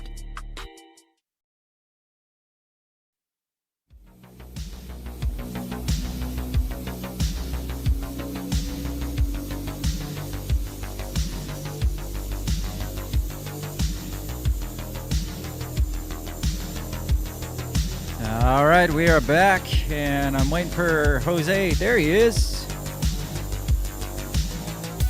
All right, let me kill the music. Jose, I wasn't sure if you were back. Oh, you're good. So, we're here. We're back with Jose of the No Way Jose podcast, and we're talking about mistrust in the government, anti-government sentiment, downright hate of the government, I guess. Yeah, sure. At this point, do you think some of the hate for the government is unfounded? Can we consider that unfounded, or you think it's rightfully so at this point, based on the stuff we've talked about? I mean, I'm sure there are some aspects that are unfounded, but in the large majority, it's completely founded. Fuck them. Do you think? I'm going to get into a quote later by Bill Clinton, but do you think hate for the government is anti-patriotic? No, not at all. Well, I guess it depends on your definition, because I don't know. I've seen people describe it really is completely just how you define things. So if you define patriotism as as that, then yeah, sure. But I don't know. I guess it depends on what you mean. It's kind of vague. I feel like if you love your country the way like it was founded on, and if you love it, you should hate a government that stands for all the things that you don't stand for. I don't see an issue. Maybe not hate it, but you should at least push back against a government that. Well, I mean, we're supposed to be a representative democracy, and if a government's doing things that you don't feel is representing your best interests, yeah, you should push back against it. Maybe not with violence, but I don't know to what extent you at what point you think violence becomes necessary towards a quote-unquote oppressive government, but I'm sure there's got to be a point there somewhere. Well, and I feel like, yeah, I mean, if you look at the basis of the country, then, yeah, it's our job to hold the country accountable. And to be honest, when you look at the state of the country, we haven't done a good enough job holding them accountable. Sure. What do you think, Jose? On the, I guess I wanted to touch on the violence aspect you brought up. I would say the only time I think that violence is pragmatic against the U.S. government is if you, or the government in general, is if you're somehow in a strategic place to where that could actually provide any, basically, it's never, for the most part, it's never going to happen unless you've completely set up a completely parallel market. You guys are. This is kind of one of the theories of agorism that I've talked about. But for the most part, unless you're got a damn near bulletproof, black market / a parallel market and everything good to go. You've already got your communities. For the most part, any sort of violence against the government is going to go 100% against your fucking things. I don't necessarily. I mean, obviously, it depends. There's a lot of nuance to this. It depends on what you're doing. Are there any instances involved? I'm not morally against it. I just think pragmatically it's mostly retarded. It's, the example I always use is like, I'm an anarchist. So like if a cop pulls you over and it's for some bullshit, like you weren't like just stabbing someone or some shit, I think they are aggressing against you if they like try to fine you or pull you out of your car or whatever. So I think morally you're probably in the clear to defend yourself and do what you need to do. I think you're kind of an idiot if you do though. And that's kind of how I look at a lot of these, this is the thing like with like the Boogs where they were like, pushing for some sort of boogaloo. And I'm like, or like in a genuine fashion. Like I like the memes; they're funny. Sure. But like any sort, I know a lot of people are all about 1776 and shit, and it's like, okay, yeah, you're just going to install another government that's probably worse. I'm not even entirely convinced ours was necessarily that much better in a sense. I don't know. That's one I go back and forth on because I mean they just implemented a different government, and then it, I don't know how much longer it took. I mean, almost immediately, what was it, the Whiskey Rebellion? They already were betraying their principles, like almost immediately. Right. I don't know how long it took before the taxes were higher than they were before. So, I mean, maybe for a short period of time it was better, but then over the long period of time, I think you could definitely make a very strong case that they were better off under England. So I don't know. My point being is I think, pretty much political violence is almost 99.999% of the time is stupid, like really just dumb. I may morally agree with you, but I'd be like, and maybe like, well, that was kind of awesome, but it's also really dumb. It's kind of like when you're like a teenager and you do some really dumb shit and you're like, that was really fucking cool. Yeah, it was cool, but it was still dumb. Right. Yeah, and ultimately pointless. And you bring a good point because when we had talked about this a couple weeks ago, maybe a month ago or so, that the United States is too big to fail. So even if it, people did rise up, I feel like other countries would sweep in and make sure it didn't happen because they need to keep the United States in place. Yeah, I agree. My mind on that topic leans more towards, instead of like rising up against the government, just pull back and be more like, that's why we always say be more self-sustaining. Like get out from under the government's freaking wing and kind of do your own thing, form your own communities or whatever. But then we see classic examples where people, that's exactly what they're doing, like Randy Weaver, like the Branch Davidians. They were just trying to do it on their own, just be away from the elements of government, and the government came in and just killed them all. So what do you do then? It's just like, well, I just want to go live by my fucking self. It's just like, well, we're going to come kill you. So so then what? Yeah, unless you set up like a Chad, right? No, government didn't fuck with them. I mean, people always bring up like Waco and Ruby Ridge as examples of like kind of against that sort of mentality. And it's like, obviously, like these are distinct scenarios. These are a little bit different. And they're always going to be people that like, say you're setting up your own, communities, kind of being self-sustaining. Yeah, every now and then someone might get busted or screwed over, say they're, skirting taxes in one way or another or whatever. But it's not necessarily an argument against on the whole. Yeah, they're always going to be. My argument usually be like, well, you probably didn't properly weigh your risk to reward ratio there, sure, or whatever, So, I mean, there's always going to be, but on the other flip side, it's like, well, what's the alternative? The alternative is just keep going along, like, and I honestly think it's probably a more rewarding life if you get to a point to where you're more self-sustaining and stuff like that. So I wasn't saying that to convince people to not go that route. I was just saying, well, we see classic examples where they don't allow that. And in my opinion, those are the cases where I think it's if a government is coming down on when all you're trying to do is be away, then you have a right to defend yourself, in my opinion. I feel like the Branch Davidians, according to things I've read, they had every right to shoot back. I feel like Randy Weaver, his family, they had every right to shoot back. I'm not saying like, hey, let's go storm the Capitol or anything like that, but I'm saying if it comes down to it and it's your family or having patriotism towards this government, I'm going to choose my family every fucking time, and I'll fight to the death for it. Yeah, 100%. So anyway, did you have anything else? I kind of interrupted you. No, I had another thought, but I think I forgot it already. All right. Well, I had a thought. Go ahead. That okay, so the OKC bombing, that was April '95, right? Mm-hmm. So didn't the O.J. Simpson trial like kick in full force like a month after that? I'm not And, sure like, when that happened. Kind of totally monopolized the airwaves after Took away from all the the narrative. coverage of it. Yeah. Huh. That's interesting. Yeah, it is. Didn't even look into that part. But we kind of touched a little on Waco. I had this clip here I wanted to play really fast just to kind of get a little bit of what was going on in the people's heads during Waco. Looks like a JCPenney's Christmas ad. It is. With around 80 people still inside Mount Carmel, the FBI decided to force an end to the siege by driving everybody out with military-grade tear gas. On April 19th, on the 51st day of the siege, the tear gassing began. This is not an assault. We are not entering the building. The Davidians had gas masks, but of course the FBI knew that there are no gas masks for children. Everybody grab your mask. Everybody grab your mask. Come on! After 6 hours of intense tear gassing, smoke was spotted in a second-story window. Within minutes, the whole building was ablaze. And everything in there just went pitch black. Don't lose control of this. So I don't know what side, what narrative everybody follows. Like, the Branch Davidians started the fire, they were on a suicide mission from God, or the government started a fire intentionally or unintentionally by spraying this gas into the building. I don't fucking care.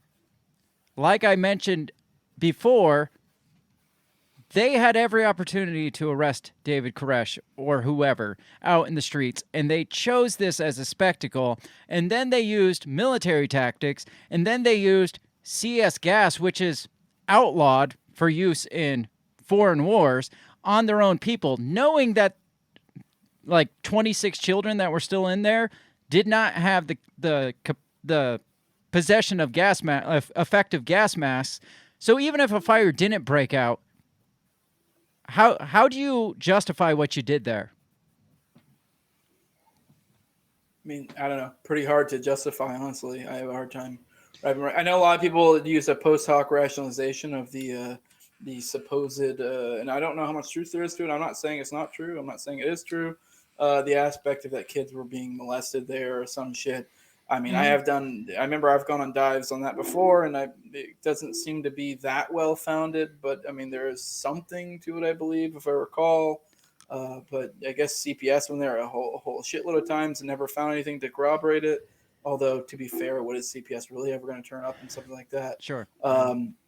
But yeah, I don't know. It's really hard to justify it aside from just like, hey, you were supposed to do what we told you to do and you didn't do it, so we're going to keep going. Well, didn't that fucking Chipman, who was going for ATF, didn't he say that they had like 50 caliber machine guns? They opened fire on federal helicopters and stuff like that. Yeah, and I don't think that's the case. Right. I think they might have popped a couple shots up at the helicopters, but Right. Either way, Yeah. like the whole thing was started supposedly under the premise that they're endangering children. So let's spray CS gas into this facility For the sake of the children. For the sake of the children. It's kind of like back what I was saying about Randy Weaver. It's like, what was he hurting, and how did you hurt them so much more than like, it's like, hey, there's this problem and they could be hurting people, so let's go hurt them so much harder. Right.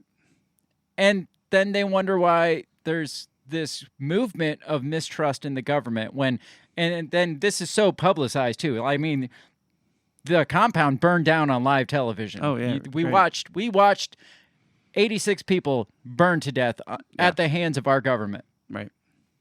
So whoever's fault it was, I don't even fucking care. Oh no. It's like, right. No, I know. You don't bounce back from that too easily. Right.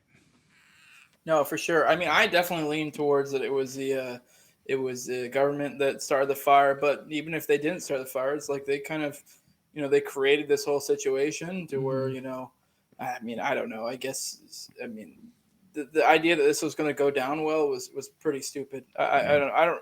It's really hard to defend Waco in any way, shape, or form, honestly. Mm-hmm. But And I mean, I think everybody's familiar with the Waco story. We don't have to dig too deep into it. Right. There was the whole Waco miniseries that came out a couple years ago, and I was actually surprised. I mean, they didn't really lean towards either side, which I was kind of surprised it didn't lead more towards like the pro-government side of it, because any mainstream article you read, it's like, well, there's documented proof that they were saying start the fires or pour the gasoline and stuff. It's like, yeah, but who documented that? That the FBI agents that were complicit in all of this? Yeah, right. The same ones that said they had 50 the cal. evidence they point to. Sorry, I didn't mean to cut you off. Oh no, you're the good. evidence they pointed to from what I recall, was extremely dubious. It was like out of context stuff that, you know, can be interpreted multiple ways. It was definitely not a smoking gun of they were like, let's set this place on fire. Like, right. It was, you know, I don't remember the details, but I do remember hearing that and people saying that, and it's dubious at best. So. Well, even if David Koresh is 100% responsible for what happened there was full front page articles of his belief system that this oppressive government was going to come in and they were going to basically destroy them all. And so when the federal government is coming in with full force of the military, the way he was, all you did was reassure his ideology, his crazy thoughts in his head. All you did was make that a realization to him and possibly push him to this point where he would have done something. If that was his goal, that, hey, we're going to be martyrs for this, you just set the stage for his mentality. Yeah, you're just proving him right. It's the same thing, you know, the Duncan Lemp thing. I guess one thing the cops focused a lot on that case was the fact that, like, I guess on his door, he set up like kind of like a dummy shotgun, like tripwire type thing or something along those lines. Not to hurt, it wouldn't hurt anyone. It would just kind of make a loud noise and alert you. Yes. And that was one thing they pointed to a lot. And by the way, I got confirmation of that because that was one aspect of the case that was kind of gray. But I got confirmation from that from Jessica. Oh, fuck, I forgot her name. But Duncan's girlfriend. And yeah, that was a thing. But anyways, point being is it's like they try to point to you like, look at him. He was so concerned about like, you know, this. And it's like, yeah, well, you just proved him right. Yeah. If anything, he didn't go far enough. Like, right. You know, so. Yeah, that's just like saying somebody that puts an alarm system in their house, they're just fucking paranoid that somebody's going to come kill them. Yeah, that is literally why you put an alarm system in your house. Yeah. But it also goes to the mentality of the people not worried about the Patriot Act. Well, if they weren't doing anything wrong, why would they have to worry about it? Right. And that's kind of it's weird, the mentality we shifted to from that 90s, like the government's going to come get us, to I don't know if it's because of 9/11, and we shifted now our focus from the big bad government to the big bad brown people in Iraq and Afghanistan. But yeah, the mentality was, well, what's the government going to do wrong if you're not doing anything wrong? It's like, how did we get from that sentiment of the 90s to that, hey, let's glom onto the Patriot Act of the 2000s? I mean, probably just obviously 9/11. I mean, this is what happens when any major thing happens. Yeah. I think people, while there was diminished faith in the government, it was still enough to kind of like where, you know, one big event, it swings it back, which, you know, this is kind of the thing I keep ringing about. This is one thing Richard Booth brought up as well, is I do think we are genuinely in I know it sounds like a kooky conspiracy, but I think there's a genuine concern that there could be some sort of false flag or something along those lines, or maybe even a genuine thing that will completely gin up, you know, energy to the establishment's favor, you know, or at least they'll try. And the hope here is that enough people start to see how these guys operate and realize that, like, hey, maybe don't just jump on every story right away. Like even 9/11, like I've never done like too many deep dives, but I know at the very least there's a lot of weird connections with Saudis and a lot of our guys, you know, covering up shit. So it, you know, it like if you just don't go knee jerk reaction, like, oh my God, the fucking terrorists, you know, like you can start to see a little bit clearer. Like, you know, fuck, we went after Iraq because I think they made some weird convoluted financial case, which that somehow he backed fucking Bin Laden. It was nonsense. Somehow tied it in. We still to this day don't know why, but somehow. I mean, I'm pretty sure there was plenty of people that thought that the terrorists from 9/11 were hiding out in Iraq at that point. Just the way the media operated, I'm sure I'm guilty of it too. It's like, yeah, fucking go to Iraq and kill the terrorists too. It's just like that was the propaganda that was being peddled at the time. Yeah. Well, it was Bush's whole, well, if you're not with us, you're against us. Yeah. Right? So you looked over at Saddam Hussein and kind of pointed his finger and was like, what'd you say? What did you say? Right, exactly. So what you were saying about what your guest, I can't think of his name again, Booth, was, Booth. Yeah, and what he was saying about looking at today, when I was listening to the early episodes and kind of the government response leading up to the OKC bombing, when I was listening to the episode, I literally said out loud, oh, fuck, they're going to do it again. Because just the parallels between the sentiment of the government, like kind of pushing this whole domestic terrorist narrative leading up to OKC, it just lined up so perfectly with what we're seeing today within the last couple of years since January 6th with this whole push against domestic terrorism. I'm like, they're going to do it again. And within like 2 episodes, I think he came out and he was like, I want to put it past him to do it again. I was like, shit, just proved my point. Yeah, for sure. Yeah, I'm definitely something I'm concerned about for sure. It is like, I do think, I mean, maybe most people, I don't know how your audience is, but most people who pay attention probably noticed about a year or two ago, there'd be little dribbles of like in the mainstream media of like articles of like, or even I think there were some of the, like, I don't know if it's Congress or Senate or what. There were a few major figures that were going around saying like, oh, the next big threat is domestic terrorism. Obviously, they'd always attach that white supremacist label to it as well. Yeah. But, and like that's the big issue. And it's like anyone who actually pays attention in a genuine way and has a good good finger on the pulse type deal, they know that that's not a genuine. The idea that white supremacy is running rampant in the United States in modern day is just silly. I can't take anyone serious who says it. Like, right. I mean, are there white supremacists? Sure. Like, are there militia movements that have white supremacists? Sure, probably.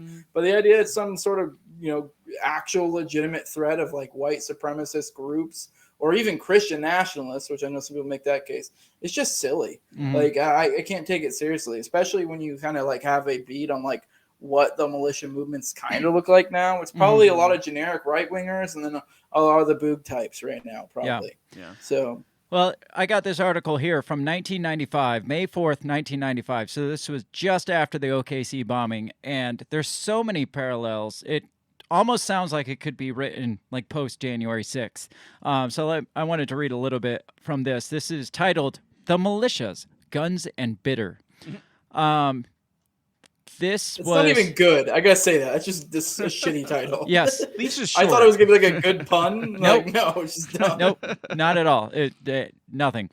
So it says, as the ominous crime bill made its way through Congress last summer, a sense of foreboding swept through the ranks of the Florida Patriot Network. I mean, just picture 2022 as the date on this instead of 1995. It says, one of the dozens of paramilitary citizen groups formed over the past 2 years in many states. Convinced the bill was another infringement on the right to bear arms, the self-styled militias broke into small units called triads to better prepare for a possible confrontation. Fueled by an intense hatred of federal law enforcement, the group's most extreme members went even further. Some wanted to more or less go into becoming survivalists, a head-for-the-hills type organization. I guess you could say some people decided to go underground. They've had enough, explained leader John Adams, who heads a small splinter group that meets in a private hall in Stuart, Florida. Is his name really John Adams? I mean, you got to be the head of a patriot movement if your name is John Adams. I think it's your birthright. Adams, members of his cell are still trying to work within the political system, although their disillusionment is profound. So scrolling down, because they get into they get into the Oklahoma City bombing because it says the militia movement is under intense scrutiny in the wake of the Oklahoma City federal building bombing, an act motivated at least in part by anti-government fervor, authorities believe.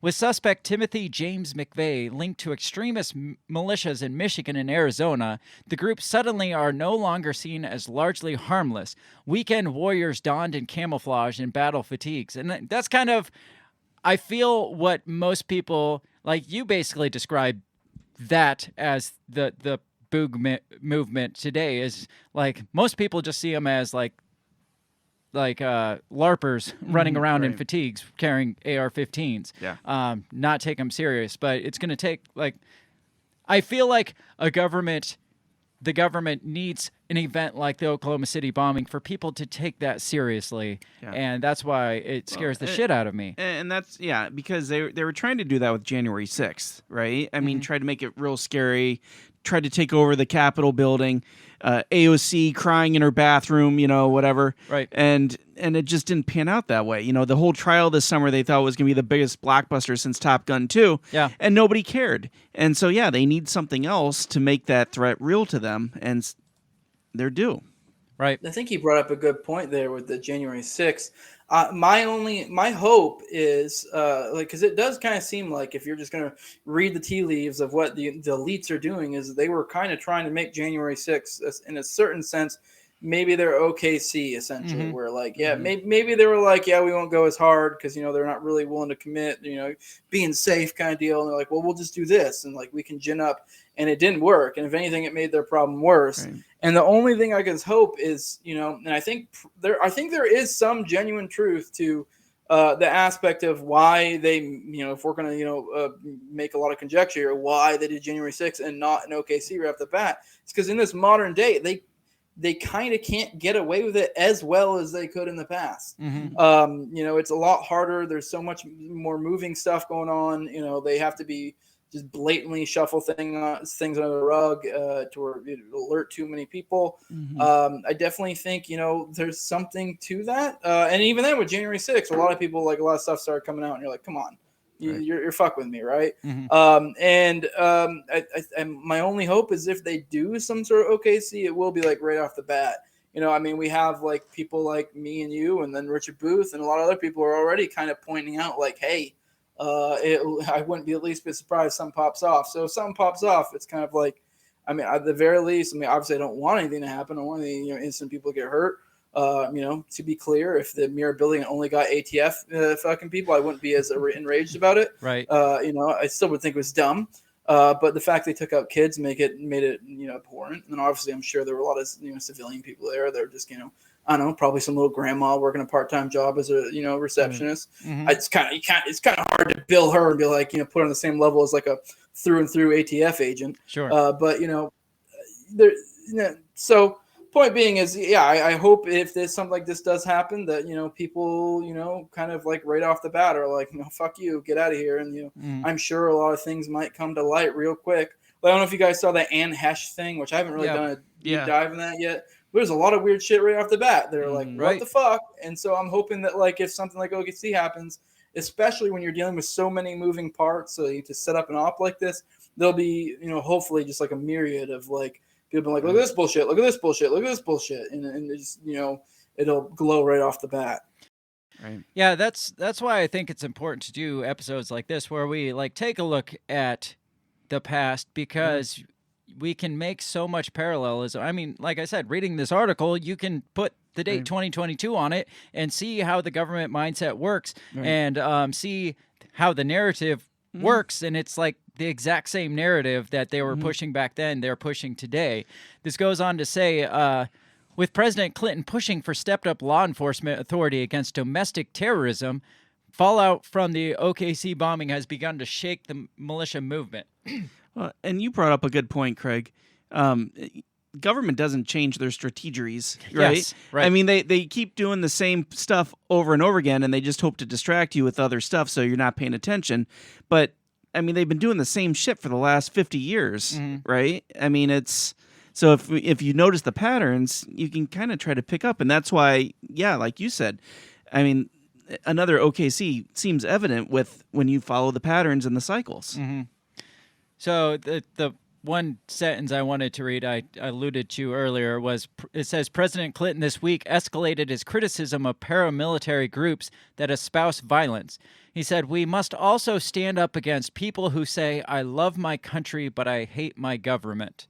So that's what I was getting to earlier on, where I'm like, is it really unpatriotic to say, "I love my country, but I hate my government"? I mean, we see all these examples of why to fucking hate this government.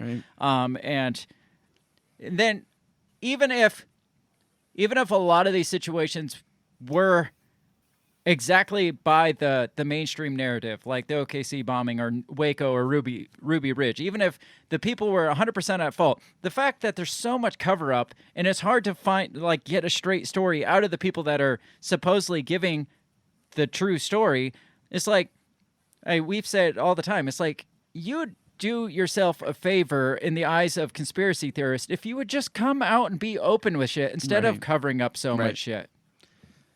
Yeah. Yeah, I don't have much to say on that. I agree. But I feel like that's part of the strategy in itself, you know? Yeah. Keep the confusion. Well, I feel like they don't want to necessarily tone down the violence because they need that kind of the bad guy or something. You know, they need a little bit of discontent so they can build up their base, or they can build up their narrative. They need somebody that's pushing against that so they can win elections. Be like, well, you don't want to be a white supremacist, do you? Or you don't want to be Antifa, or, you know, there's really no push to tone down the discontent with our government. It's more like, well, they're just stupid and white supremacists, or they're just terrorists. There's no, like, trying to build back the trust in the government, I guess. Yeah, no, I mean, definitely not. I think, like, they kind of pulled it off with OKC.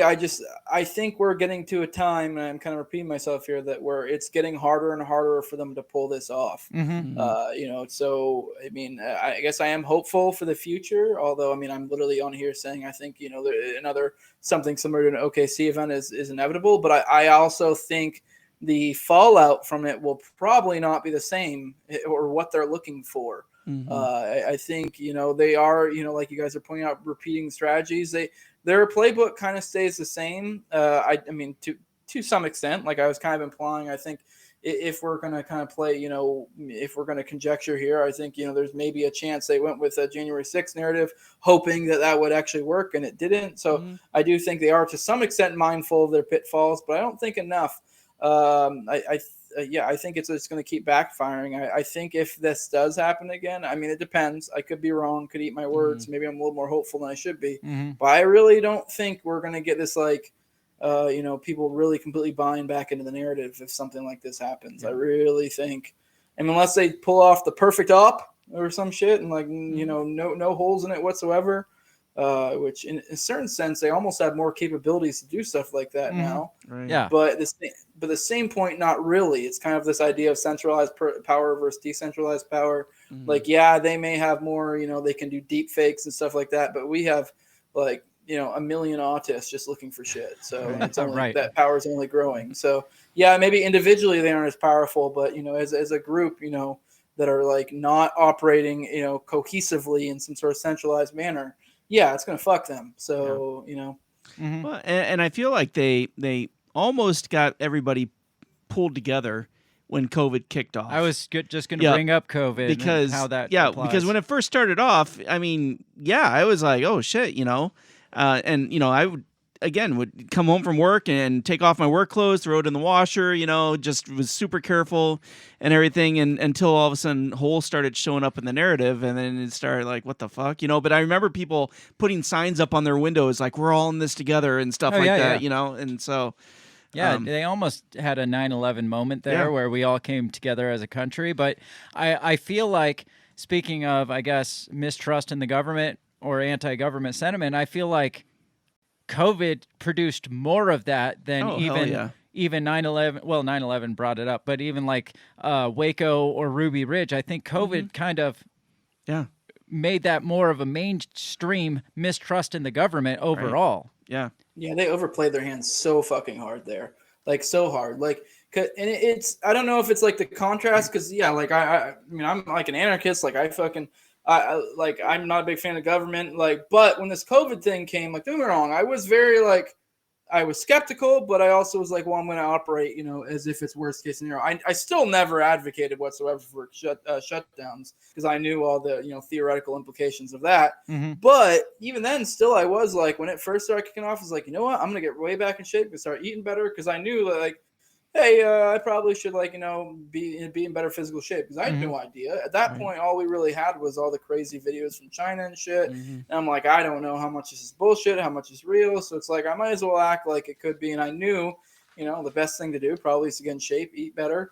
I definitely, I'm not a super social guy. So I'm not like a guy who goes to large gatherings. So that wasn't an issue. I mean, you still got to work. You still got to do your shit. I got to pay the bills. But yeah, so I think a lot of people, even people of our ilk, bought into it in that aspect. I mean, not bought into it might not be the right way to put it.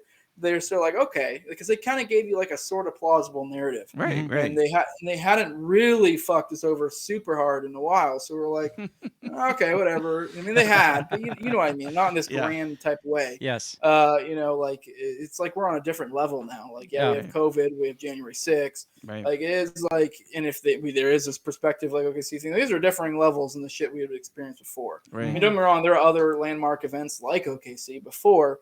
But I don't think we had the sort of consciousness like we do now to where we're really seeing it for what it is.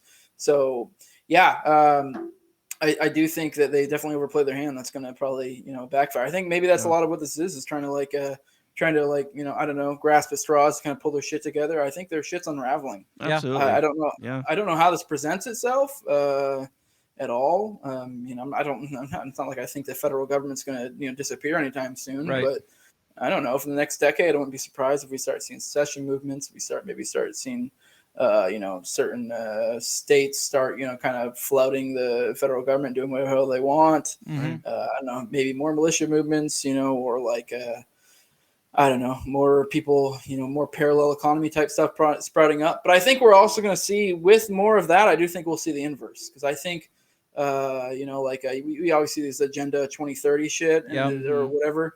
I think in a certain sense, they're going to win in the short term, in a certain sense, depending on how you define win.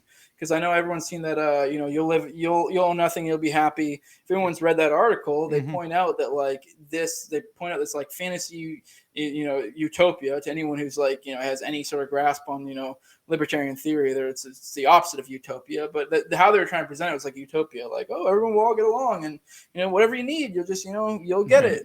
But you don't own anything or whatever. But they even pointed out in that article, like, well, there'll be, in this scenario, there are obviously going to be these people who didn't quite buy into this, and they'll be living on the outskirts. And obviously, they described them in very disparaging terms. But I do think that is actually likely what our future will look like. I think we will probably have something like, smart cities or whatever, where people have all these like fancy amenities, but then are fucking but they're it's super authoritarian in a sense, kind of like high tech North Korea is maybe not completely there, but and I think on the outskirts you'll see more rural type lifestyles of people. I do think they'll still have technology and stuff. I'm not saying they'll live in the dark ages, but I think that's likely to be kind of what we'll see in the future. I don't think that's necessarily a bad thing as long as you're on the right side of the divide. So I think more people on our side of the divide will make it better. So, do you think those people on the outside are going to be deemed as some sort of domestic terrorist type? Do you think they'll go that hardcore with it? I mean, maybe not. I think it more be. If I had to guess, it'd be kind of more of the same condescending language as the coastal elites kind of use for middle America already, maybe to a further extent. Or anti-maskers or anti-vaxxers, the way they portray us. We'll just probably characterize them as like dumb hicks or whatever, in their backwards ways. And it's like, okay, have fun with that. Just it's kind of similar today. I mean, I think COVID opened a lot of people's eyes of like.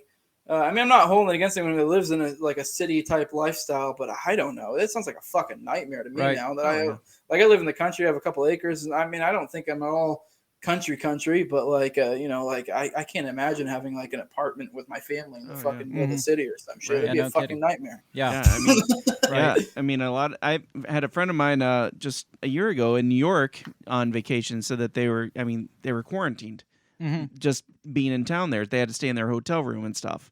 And so, I mean, it's like, yeah, it just sounds like a nightmare being in a city still. So to kind of wrap up the 90s, take it back for a second. Do you think we were on the cusp of something, some sort of change, or do you think it was just all hyped up? I don't know. It's a hard question to answer. I don't really know. That's like one I'd have to think on a little bit. I mean, maybe. I don't know. I really can't give you a good answer to that one. I can't even like pull shit out of my ass. It's kind of hard to say. I mean, I definitely think there was like maybe, but like not enough. Like, because obviously they were able to sway things by just making some major event. Where I guess you could make a case that the consciousness of the nation wasn't elevated enough to really, or whatever line of thinking you want to use to apply to it. But like, it seems to be they were still susceptible to falling into it. But it definitely seemed to be there was kind of a rising awareness of like, whoa, this is some bullshit. So. I don't know. I think it's always slowly a losing battle for them, but it kind of ebbs and flows. It's kind of the eternal. What is it? Oppenheimer. I think said it's like the predator class and the productive class, or something like that. So it's like this constant battle against the two, and I think over time the productive class will win. Yeah, but it's going to take a while. So to wrap this up, I've got this video that just came out yesterday from CNN, and it just applied so well because they're applying anti-government sentiment to the pushback against the Inflation Reduction Act and the buildup of the IRS. And I want you to hear how condescending this dude is from CNN. So let's watch this real quick. In their words, Oliver, what got short shrift this week? The House passing that historic climate bill, the Inflation Reduction Act. One of the components of the bill is a lot more funding for the IRS to hire tens of thousands of more IRS agents in order to try to make sure people are paying how much they're supposed to pay. What was that called on the right? It was called a terrifying overreach by the government. The reason I'm bringing it up is, let's just call it what it is. MAGA media's hatred of government is reaching a new high. When you have a combination of these FBI stories and the IRS getting a lot more funding, this is a new peak in terms of that anti-government sentiment. So it's no wonder that there's concern inside government about security and about threats. Yeah, and I mean, the right's always advocated for small government, but in this case, I think particularly when you're talking about the FBI, it's not necessarily pro-small government approach they're taking. They just want to defund the whole thing and abolish it because it's probing a political figure that they happen to support. And I think what you have to point out repeatedly, and I know we have, is that when the FBI was investigating Hillary Clinton, they were very supportive of the FBI. So what do you think of that? I think I agree with everything he said, just maybe for the opposite reasons they do.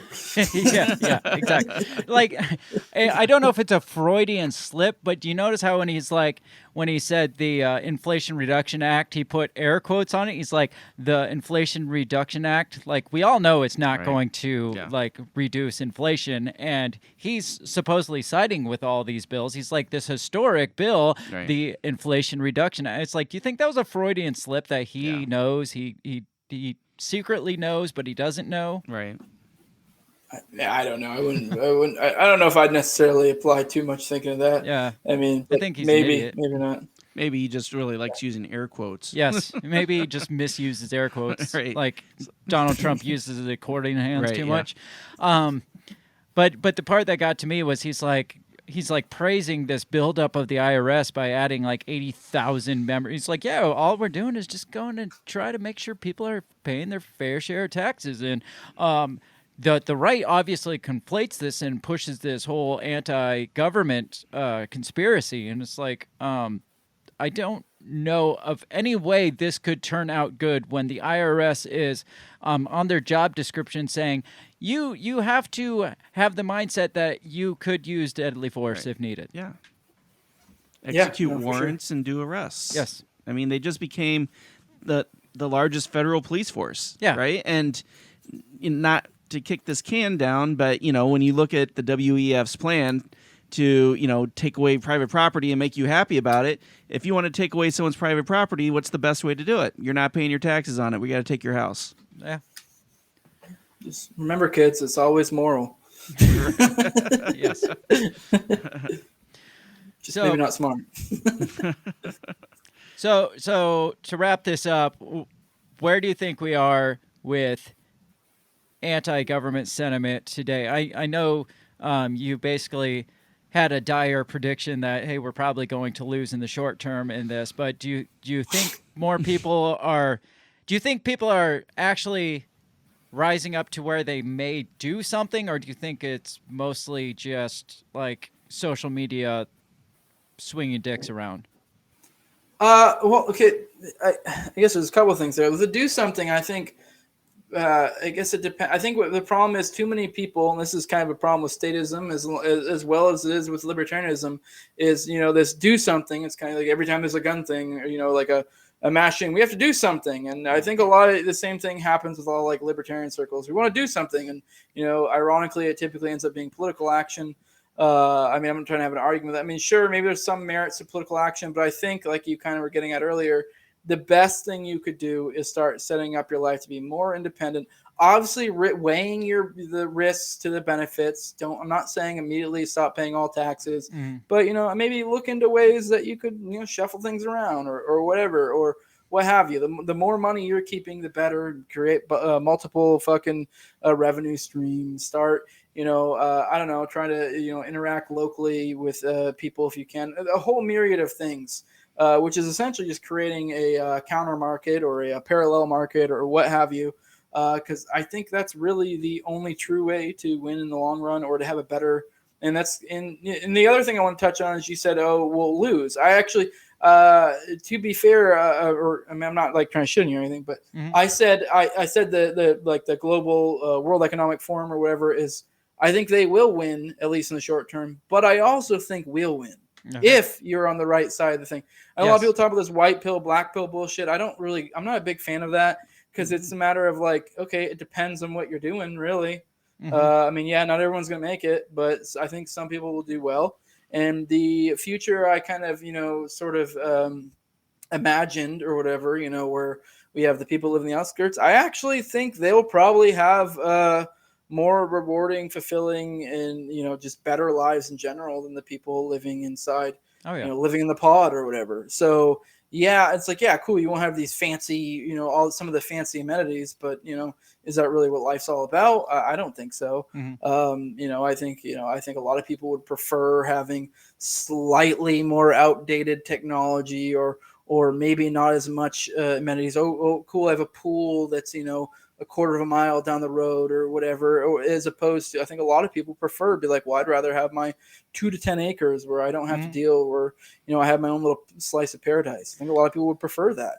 Well, so I think we're both going to win, and I think the elites will lose in the long run. Well, so. you mentioned like maybe we'll be slightly less up to date in technology, or whatever you were saying. It takes me back to like the Amish people. It's like they're what we would consider way behind the technology, but do you think they're living miserable lives doing what they're doing? I mean, maybe some of them, sure, but I feel like they're more free than any of us are. Well, I've argued with my wife a million times about maybe we should consider even her being like kind of like, I don't know. Yeah. I mean, I need to figure out a way to get into the Amish community. I'd be for it. Yeah. I think that sounds awesome, honestly. Yeah, me too. You had brought up a while ago on one of our shows that it sounded like feudalism. Yeah. And I mean and to me, I guess that's where it takes me, is like, you're not supposed to be hunting on this land. You're not supposed to be fishing on this land. So I think that they'll crack down even more so on the people outside the city to discourage that kind of living. Yeah. I don't know. It could go anyway, really. Right. So I guess we'll find out when we get there. But I like where the direction you're going. Like the best form of, I guess, anti-government sentiment would be just getting out from under the umbrella of the government and being more self-reliable. Yeah. Because I mean, even if at the end of the day they do crack down on it, at least you gave it a fair shot. Oh, no, I mean, absolutely. you have a better shot Right. of that than taking up arms against the federal government. Yeah. That's for sure. Yeah. I agree. To touch a little bit, I guess the kind of point again with the do something thing is people think do something and they think, I don't know, some sort of political action or some shit. Mhm. Whereas like, and a lot of people, kind of have this like flip in their head where I'm like, hey, kind of maybe set your life up better. And like, they don't see that as do something, where if anything, that's more of a do something than the other thing. And it's also more of like an actual, have a positive effect in your life. And I think that kind of spreads out. I mean, you're actually doing something that actually requires more effort too. Sure. I mean, it really does. Because, it's a lot easier to be like, well, I'll sign this position or sign this petition, or I'll advocate for this, one political candidate or whatever, or I'll go hoorah when they fucking, talk about banning guns or whatever the thing is, But, it's a lot harder to actually do something. Right. I think that's a good spot to wrap this up. That's a good point that we're talking about here of ending this anti-government show, I guess. And it's a happy way to end it. It is. We typically don't end on a positive note. So, Jose, let us know where people can find you, your podcast, anything more about you, what you're doing. You can find me on YouTube, all the major auto podcatchers, and Odyssey as well. The name of the show is No Way Jose. If you follow me on social media, I'm at Senor Jose 2020 right now. It's like my third account, maybe even fourth. I don't know. I've gone over 3K multiple times. They keep nuking me. But then if you want to, if you want to have something to back up in case I get nuked, you can follow me on Facebook. I'm Jose Galison. Also my show, No Way Jose. I have a page for that as well. But I mean, I don't really do anything on Facebook, but if you want to hit me up on Messenger or whatever, or be able to, maintain contact in case I get nuked as opposed to Twitter, that's where you can do it at. But that's all I got. All right. Nice. Well, Jose, it's been a pleasure to have you on. I think this was Definitely. a pretty interesting conversation. You even said on the break, you're like, I'm thinking of things that I never thought of before. And I Right. was like, well, that was kind of the point of this show, was to just kind of talk through this time period and talk through how it relates to today. And I think we made a pretty good connection, and we ended pretty decent on this one. So thanks again for coming on, Jose. It was an awesome conversation. Thanks for having me. I appreciate you. You bring me on. All right, everybody, go check out Jose on the No Way Jose podcast. I'm losing my voice. It's a really good show. Especially check out that OKC bombing series, because that was freaking fantastic. Otherwise, check us out all over social media. We are everywhere, all the main social media platforms at Break the Bell Pod. Like, share, subscribe. If you are watching this on YouTube, hit that subscribe button, because we need to get our subscribers back up to where we were before we got nuked. We got our new show, our new morning show, me partnering with Dan Smotz of the System is Down podcast. It's called Two Scoops, every Tuesday and Thursday morning when we feel like it. That is how I preface that. So that's 7 a.m. Central Standard Time. It's a 30-minute short form news show. So check that out. Otherwise, have a great rest of your week. We will see you back here next time. Peace. Goodbye. The Break the Bell podcast is brought to you by you. So pat yourself on the back, because without you, we would be talking to ourselves. A special thanks to our Patreon members, Justin Zielinski, Remzo Martinez, Stephanie Parker, and T.O. Jacobson. A shout out to our sponsors, Run Your Mouth Coffee, the On the Run podcast, and Goulash Media. If you'd like to help support us, visit patreon.com/breakthebell or buy our garbage at breakthebell.bigcartel.com. Get back here next week and let us continue to invade your ear holes. And as always, never stop talking.